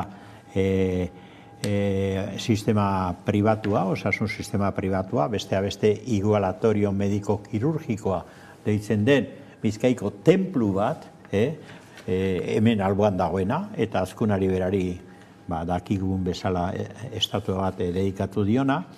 Beraz, krisi hori aspalditik dator. Gero, bigarren, esaten du Urkulluk behar dela zentralizatu, klaro, ospital bakoitzak ezin du danetarik euki. Ez da hori egin dutena, zentralizatu barik, eta hori oso argi asteburuan esan zuen, nik asko baloratzen dudan, mediku batek, hain zuzen ere Donostiko ospitaleko urgentzietako buruak esan zuen, egiten ari direna da ekipo konsolidatuak desegin, deusestu, eta hori medizinan oso larria da, eta adibidea jarri zituen. Minbizia tratatzen duen ekipo bat oso komplejua da oso esperimentatua eta emaitza onak lortzen ari, desegin egiten dute, eta klaro, ze gertatzen da, atzera pausu nabarmena dago. Ordan ez da dezentralizazio edo zentralizazio kontua. Kontua da gauza horiek egitekotan egin behar dira esperientzia sakona eta luzea daukaten profesionalekin. Ez dute oraindik hitz egin profesionalekin. Ari ira esaten elkarrizketa ez dute oraindik orduri jarri hitz egiteko. Hori da realitatea, orduan ekipoa desegin bigarren. Hirugarren, galdera bat egin behar zaio Urkulluri. Ze gaur goizean bertan eduki dugu debate bat, debate horretan batek planteatu digu, bueno, eske Osakidetzara diru asko doa, gero eta gehiago doa, eta Europako goi-mailako sistemen artean dago. Baina galdera da, diru publiko horretatik zema transferitzen da osasun sistema pribatura. Ze transferitu egiten da, hau da, guk ipintzen dugu dirua, baina gero gobernuan daudenek transferentzia zuzen egiten dute zeharkakoa sistema pribatura. Eta ari dira elikatzen sistema pribatua. Laugarren datua, hau frogatzen duena, hartu azken urteetako datu konkretuak, eta hemen daude gainera enpresen izenak eta dana, ezta? Aseguru enpresak estatu mailan eta Bizkaian bereziki, egundoko negozioa egiten ari dira, zergatik jentea alarmatuta dago, asaldatuta dago, ez dauka lehen arreta egokirik, Osakidetzan, da egiten du kontratatu aseguru pribatuak, mediko aseguruak eta osasun aseguru pribatuak. Eta hemen dauzkat, adibide konkretoa begira, kooperatiba fama zeukan, baina gaur egun banku pribatu bat den Kutxabankek dauka hementxe, argi eta garbi, kontratu bat proposatzen duena, hemen dago, Seguro Salud Kutxabank más igualatorio médico quirúrgico, oferta para clientes de Kutxabank. Orduan dira, bankuak eta telefonia enpresa, Movistar adibidez, behin da berriro eskaintzak egiten osasun sistema pribatua egin dezasun familian. Hori da politika, zergatik egiten dute hori? Merkatu nitxo bat dagoelako hor. Zergaiti dago merkatu nitxoa? Azken 3 urtetan 17% igo dira kontratu pribatuak. Eta Bizkaia bide batez esan da 3. estatu mailan horretan. Milaka eta milaka kontratu pribatu egin dira. Lehenengoa da Madrid, 2. Barcelona eta 3. Bizkaia da. Hori da egoera, Urkulluk hori badaki edo ez daki. Baldin badaki, horretaz hitz egin behar du. Da hori da beraiek bultzatzen dutena. Bai, hezkuntzan, bide batez esan da, bai, osasungintzan, hau da, oinarrizko ongizate estatua deitzen den, edo deitzen zen, honen oinarrian dauden 2 zerbitzu oinarrizkoak, hezkuntza eta osasuna, pentsasazu, ari dira privatizatzen. Ordan, ez ditzatela mesedez gezurrak esan. Eta gai hauek, nahi badute debatean sartu daitezela gai hauen inguruan. Hori da realitatea. Egia da, ez, esaten duena Karmelok, geroz eta gehiago entzuten dela, geroz eta gehiago ikusten dela jendea seguru pribatuetara jotzen edo eta mediku pribatuetara jotzen, eta inandi batean ulergarri ere izan daiteke egoera ikusita, ez da? Bai, hori da. Atzo, Sagarduiren ostean, parlamentuan, egon ziren familia batzuk, non euren umiak minbizia dute, eta paziente onkologikoak dira, bai Kruzesen eta bai Donostiko ospitalean, ez? Eta eurak esaten dute, 10 urtetan ez daukie sala de espera bat, itxarongelarik ez daukie mediku propio bat eurentzako, eta atentziorik ez daukie. Ez da familientzako ge bat, ez da eurak bertan lo egiteko, euren umiekin egoteko, ez daukie. Eta hori hemen ari da pasatzen, Euskal Herrixan. Ez dakit, gero irtetzen da Urkullu esaten, krisi hau positiboa dela eta denontzako ona dela horrelako krisiak egotea, baina hori ez da egia. Eta, Iñaki Iriondoko ondo esan dago, eliteen arteko krisi bat dago, ze badaz hainbat lankide, Osakidetzaren langileek esaten dutena, arazoa ospitalian dagoen jerarkia dela eta badazela goi agintari edo erdikoak euren boterea galtzen ari diela eta horregatik orantxe protestaka hasi diela, botere hori berreskuratzeko eta sistema publiko hau defendatzeko. Baina krisi bat dagoela argi dago, eta azkenean ordaintzen ari direnak herritarrok garela bebai. Begira, krisia beharrezkoa da, esango dizut, baina beharrezkoa da gauza bat egiteko, eta da administrazioa aldatu. Nik uste krisia ona litzateke, Jaurlaritza osatzen duten gobernuko ordezkariak aldatuko balira. Eta behar bada gobernua bera. Ze behar dugu administrazio bat eta gobernu bat sistema publikoak, bai osasunean, bai hezkuntza bultzatzen dituena. Eta ez zeharka eta azpitik jan zitzak bezala eta sistema pribatuak elikatu. Ez dago eztabaidarik ja puntu honetan, niri gertatu zitzaidan, oraindik ez da urtebete, behar nuen premia bat neukan, zera bat egiteko, azterketa bat, sistema, ez horretan da balizko arazo bat neukalako, belaun inguruan, eta mediku publikoak, nire konfiantzako mediku on batek, esan zian begira, egia esan, nik eskatzen badut, eskaner bat egin behar duzu, eskatzen badut, seguru, hilabete pila bat itzaron beharko duzu, ezaizu komeni, nik ia lotza ematen di, baina gomendatuko nizuke hori modu pribatuan egitea. Niri izan zidan, dare badakin nik ze pentsatzen dudan, da erabat kontrarioa naizela, eta bera ere bai, sistema pribatuarena, hori izan zidan. Eta gero beste kontu bat, ez da, egitura lau ere. Zergatik Urkulluk ez ditu gai haue planteatzen. Beste bat, begira, ni egon naiz unibertsitatean eskatzen zitzaigun legez dedikazio absoluta izatea. Medikuak dira, funtzionarien artean, dedikazio absolutoa ez daukaten bakarrak, zergatik. Hau da, mediku batentzat beti zilegi izango da, lehenengo bere soldata finkoarekin da bar, Osakidetzako zentro batean lan egin goizez da arratzaldez konsulta pribatu izatea. Eta hori, haue bedeinkatu egiten dute hori, baina ze gertatzen da hemen. Gero gertatzen zaigu, niri duela marregun gertatu zitzaidan, krisi bat izan nuen, eta arnaz sistema zen da, kezkatu egiten zara, orain COVID-a dala tartean da bar. Dordan deitu nuen eta neure zentrorat esan ziaten, begira, zure medikoa gaur goizan egon da, eta atorren astean itzuliko da. Jode, ni aste bete ezin ez egon nola. Bueno, bai, joan zaitez orduan, joan zaitezke edo deustura edo begoinara eta ian tratatzen zaituzten. Hori da, horrek elikatzen du pribaturazko korrontea, horrek elikatzen du, eta hor daude arazoak. Hori da eztabaidatu behar dena, ez balizko askunde krisi bat dela esan eta lasai gelditu, eta elkarrizketa promesa egin eta gero ez bete. Ez normalizatua dagoen, ez da? Osakidetzaren barruaz normalizatua dagoen pribatura bideratzera, hainbat eta hainbat eginkizun. Eta privatizazio bidean egon daiteke nazte ere hitz egingo dugu, pentsioekin, zer gertatuko da pentsioekin, ez da? Bigarren erreforma, bigarren zatia ontzen ari da Madril, urtea bukatu aurretik egon beharko luke osatuta, bi aste ditu, ikusiko da, ea zeren gertatzen den honekin, baina ez dakitzen nolako sentsazioak dituzue, behin eta berriro azaltzen delako eskriba, ez?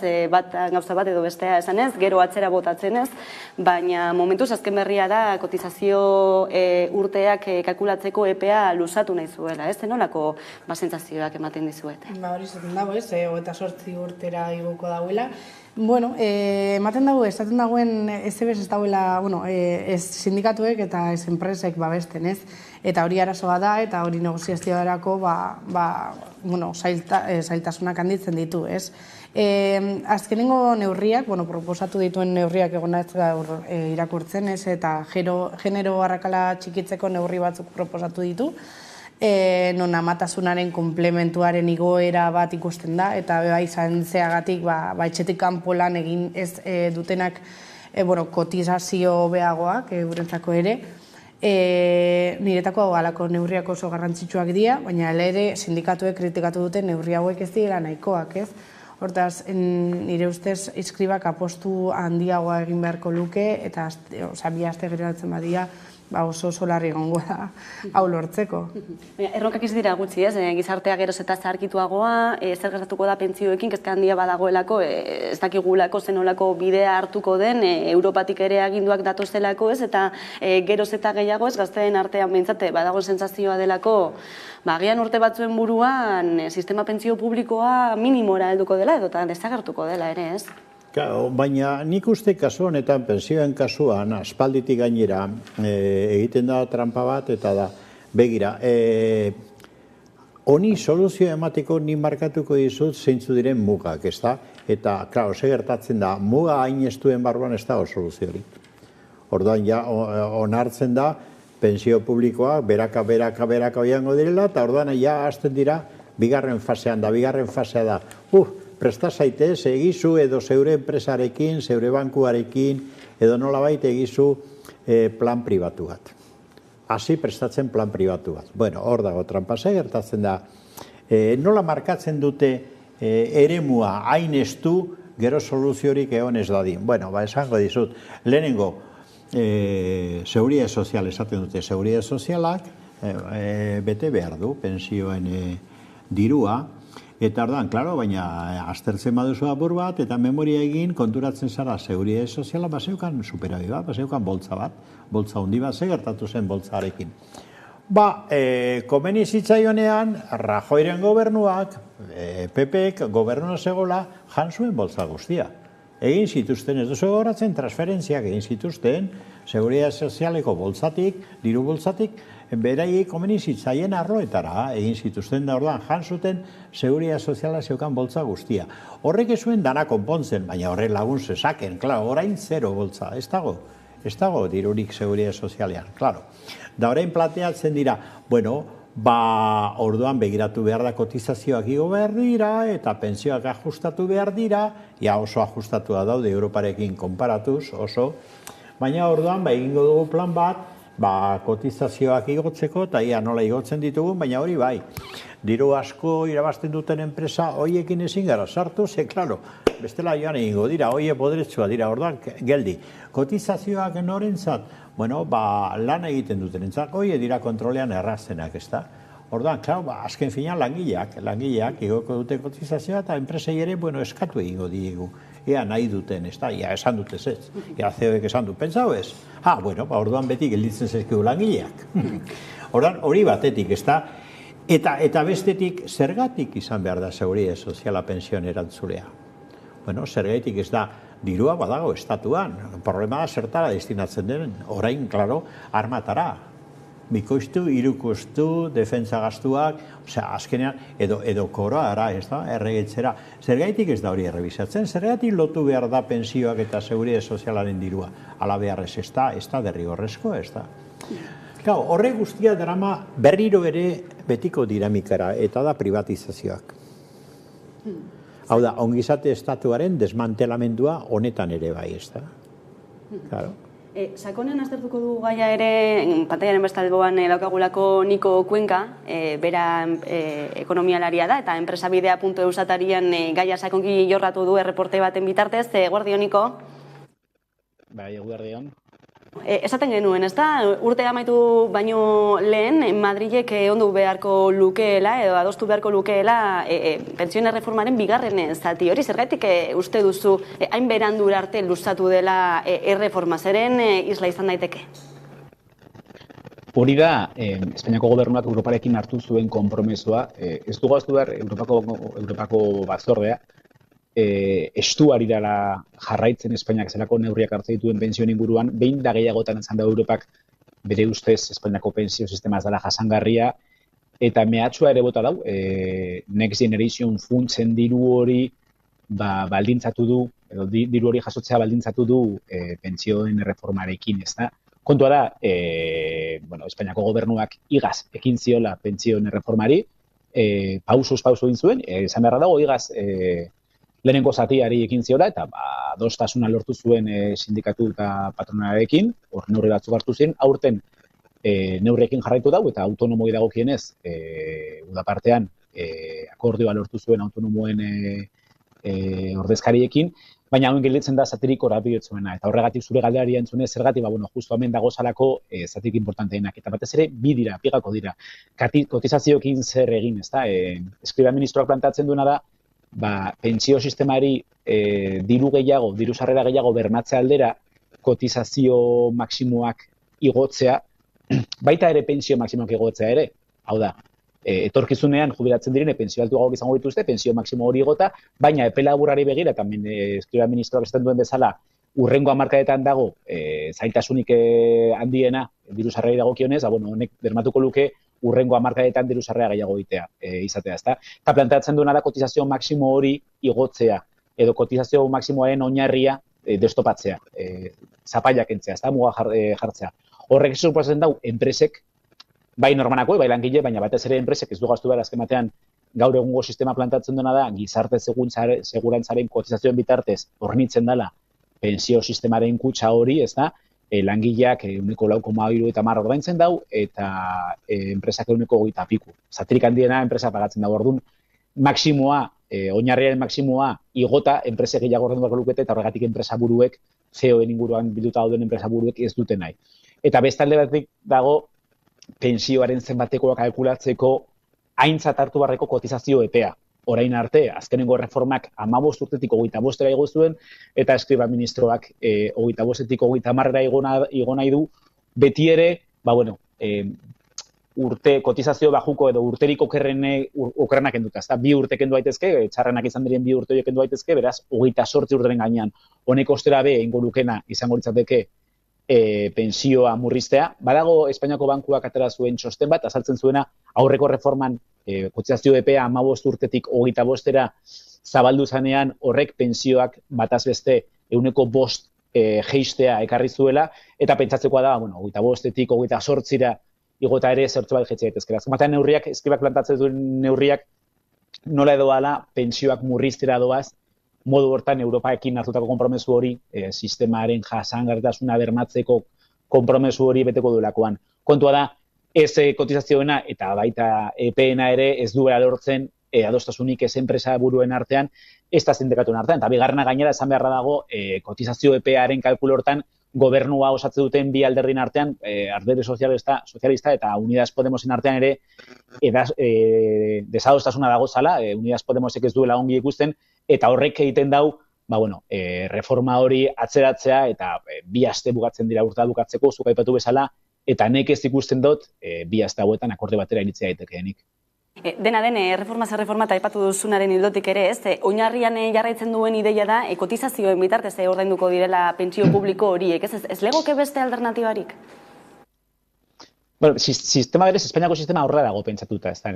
Banaketa sistema da, hau da, gaur egungo kotizatzaileek, egite dituzten kontingentzias komunes deitzen den hori, ez da, nominan kentzen digute zati hori, langileari zati bat eta enpresari beste zati bat, horrekin hornitzen da pensioen kutxa. Eta hori da sistema. Kontua da, sistema hon martxan jarri zanean, pentsa, hasiera batean, pensioaren zenbateko kalkulatzeko azkenengo 2 urtea baino ez ziren aintzat hartu, eta apurka hori, epe hori zabaltzen joan da, eta 28 urtera ere plantatzen dute momentu honetan, ez da.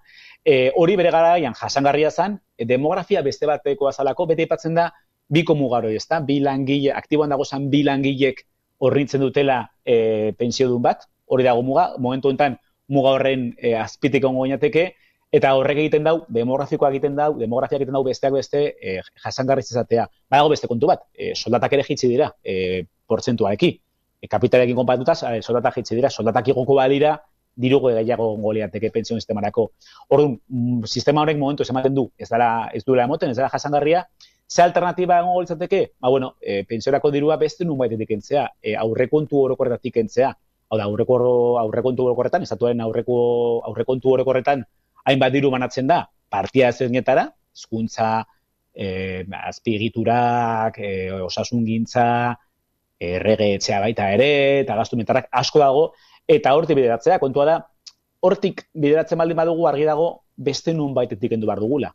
Galdera da nundik. Bai, azkenatan da, sistema osoa berriro birplantatzea, eta horrek bai eskatzen dau adostasun bat, eta momentuz ez du emoten sistemari aldaketa edo sistema alternatiboa planteatzeko inungo proposabonik dagoenik mai gainean. Momentuz sistemari eutsi nahi zaio, eta egiten nahi dira, sarrerak zertxobait murriztu, sarrerak zertxobait handitu kotizazio oinarri maksimoak igota, eta batez ere gastua zertxobait murriztu pensioen kalkulorako sistemak aldatuz pensioak murrizteko. Momentuz du emoten, mai gainean, pentsat parlamentuan, zai dagoenik, baina argi dago, aurrekontotik baldin badator dirua, beste nunbaitetik kendu beharko litzateke.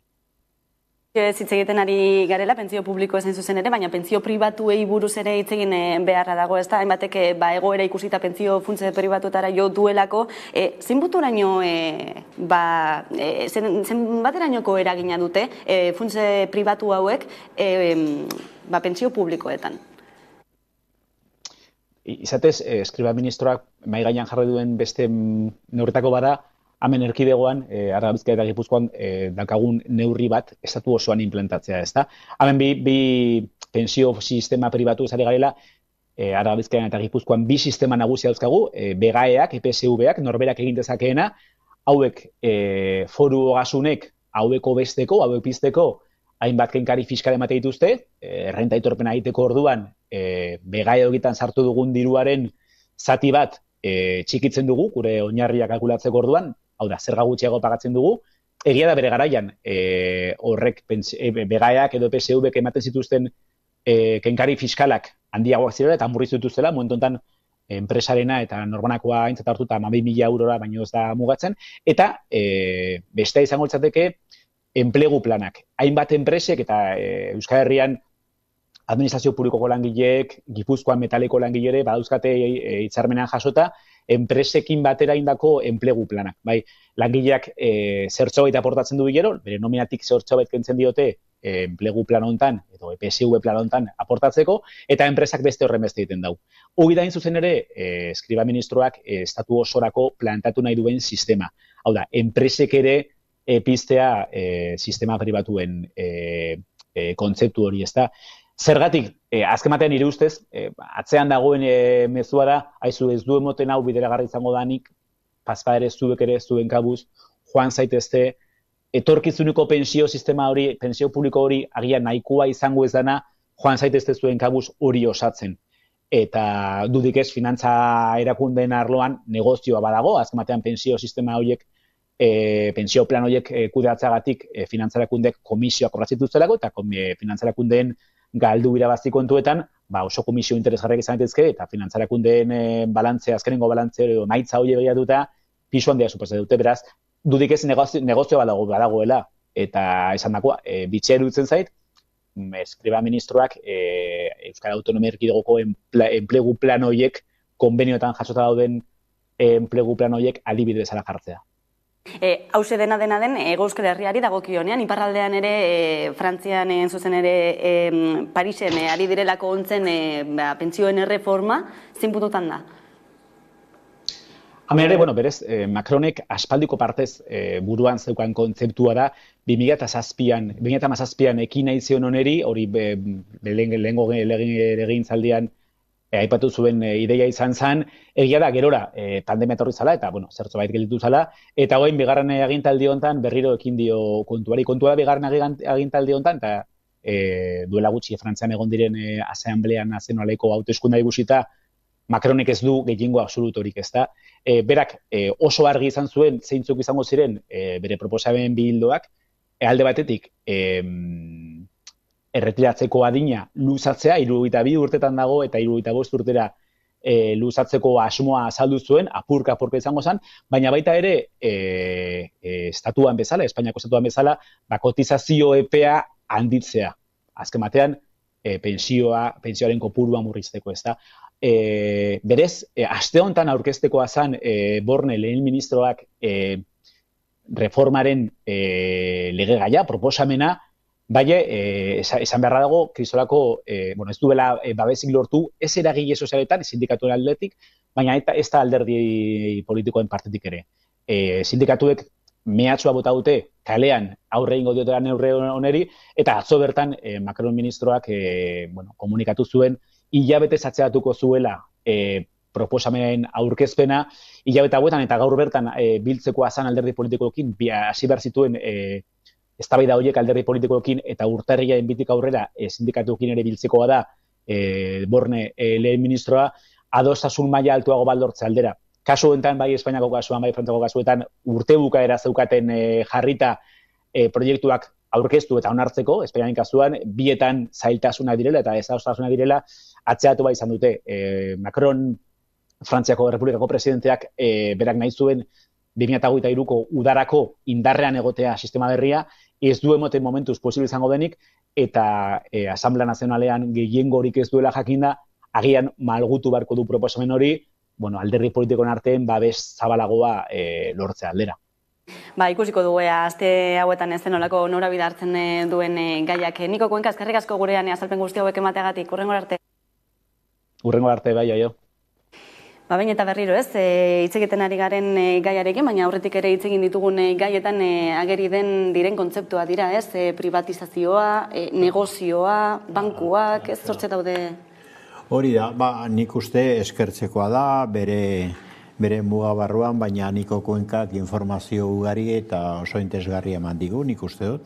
Berak argi esan du, claro, hemen egiten dena, sistema honen barruan enmarkatu eta zera estua ipintzen zaio eta gainera erabiltzen da, hau ere esan behar da, Europar Batasunaren argudioa erabiltzen da esanez, Europar Batasunak agindu egiten digu hau egite, ez da, bueno, agindu hori agindu da komeni denean. Eta ez denean ez dira betetzen Europar Batasuneko hainbat iradokizun, ez da, adibidez giza eskubideen eremuan, eta bar, ez da, baina, bueno, argudio bada.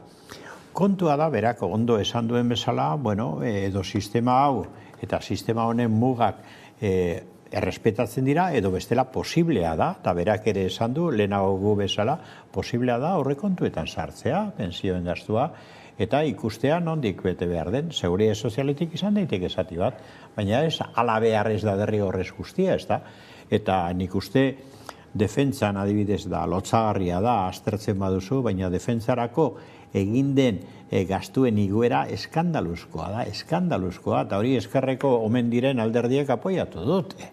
Eta gero erregetxearena, bueno, erregeek zer diren da nola portatzen diren ikusi ondoren errege etxearen zat ematen den aurrekontua, bueno, zergatik ja estatua ez da republika bat.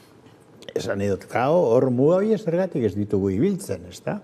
Nik uste hori guztiz planteagarria da. Akaso komenigarria da milioiak eta milioiak lanean bizitza osoa eman ondoren gero pensiorik ez izatea edo guztiz murritza izatea.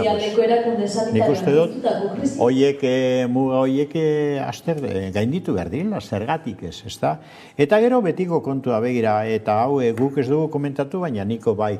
Ze gertatzen da, enplegu planak egiten badira, hau da motxila austriarra deitzen dena, ez da? Enpresa adostu egiten du gainera, langile bakoitzarekin, horre daukan ondorio guztiekin, ze, klar, langile horrek nola egingo du enpresa barruan gero greba bat edo zera bat guztiz lotuta badago enpresa berak bere pensio sistema elikatzeko, ez da? Baina enpresa berak langile bakoitzarekin egiten du plan bat, bere bizitza laboral guztirako, eta orduan elikatzen dute pensiotarako funtsa edo fondo bat. Claro, ze gertatzen da? Hor berriro ere. Kudeatzailea nor da? Bankua. Bankua zer egiten du? Kobratu komisioa. Hau da, berriro ere dinamika berean sartzen gara. Gizarte honetan dualizazioa gertatzen da gerotak gehiago. Osea, bankuak, enpresa handiak aberastu egiten dira, egundoko irabaziak, egundoko dividende bat dituzte, eta langile izan garenok gerotak diru gitxiago daukagu. Hau da, pobrezia edatzen da eta aberastasuna murrizten da sektore horietara. Eta bankuak beti daude irabasteko. Eskandaluzko komisioa kobratuz, zeurea den diruagatik kobratu zeuri. Ordan, nik uste dut, hor benetan ordua da sistema honen mugak ere planteatzeko eta kuestionatzeko, nik uste dut, arlo hauetan. Baina, nola ikusten duzuzuk egoera? Bueno, niko gezan dau, ez? Euskal Herrian egiten den, Euskara, Bizkaia, Gipuzkoa eta Araban egiten den enpresa plan horiek Espainian adibide moduan jarri ditu eta bertan implementatzen den, ez? Ni hori ondo ezagutzen dut, zer Gipuzkoako metalak egiten dau, eta nire mutil laguna Ulman lan egiten du, eta bera dauko hori, ez? Enpresarekin, ez da dan seguro edo pentsio pribatu bat, eta ez bakarrik hori, ez? Osasungintza pribatua bebai, eta bizitza seguro pribatu bat ere, ez? Eta batzutan izketan konparatzen dugu, ez? Zer nolako pentsioak egiko, nik zebez pribaturik ez dudan langile batek, eta bera ordea, bera esaten dago, eta ez da izan bat urte dara matza lanean, baina ja dauko alako diruzka bat, euran etortuko izunarako, eta niretako ez da bidezkoa, ez? Alako gauzak enpresetan ere egitea nik ulertzen dut, ez? Berastu nahi hori, ez? Baina kooperatiba bat baldin bada, ez? Alako gauzak sustatzea, ez dut ondo ikusten, eta Madrilen eta Espainia guztian berdina egiten badute, ez dakite etorkizunean edukiko dugun pentsio publiko batzuk. Eta orokorrean dagoen individualismoaren sentsazio hori ez, eta mezu hori ez, zezuk egin eta zuretzakoa gorde, eta bakoitzak ikusiko du gero nola kudeatuko duen bere egoera ez. Eta segurtasun sentsazioa ematen dagoena ez, nire mutila gana ez, eta bueno, zula, nire zer gertatzen baldin bat zait, hemen daukogu segurtasun plana, hemen daukogu gure dirua, eta jaztate, eta besti beze. Claro, horrek garrantzi ideologiko handia du, beste klase kontzientzia berrindu egiten du, eta norbanakoa da, langilea da bat norbanakoa, eta berak bakarrik enpresaren aurrean, adosten du enpresarekin, enpresa nahi duena, noski. Eta gainera, arbitro jartzen du nor da banku bat. Atara kontu, ez da, ze eredutarago zen horrela. Da hori kooperatibatan, hori da beste debate bat orain hemen daukaguna, ez da, zer diren kooperatibak eta norantza doa zen, da zuk aipatu duzu Ulma, begira. Bai, datorren astera kutsiko dugu nahi baduzue gai hori ere. Debate hori. Hemen utzi behar dugu, gaurko solasaldia ere. Eskerrik asko beste bingurean izategatik, Maialen Farrira eta Carmelo Landa, plazer bat. Eta egunero bezala, ordu bietatik aurrera eguneko albiste nagusiak Karolina Suarez tankiadaren eskutik, ondo izan.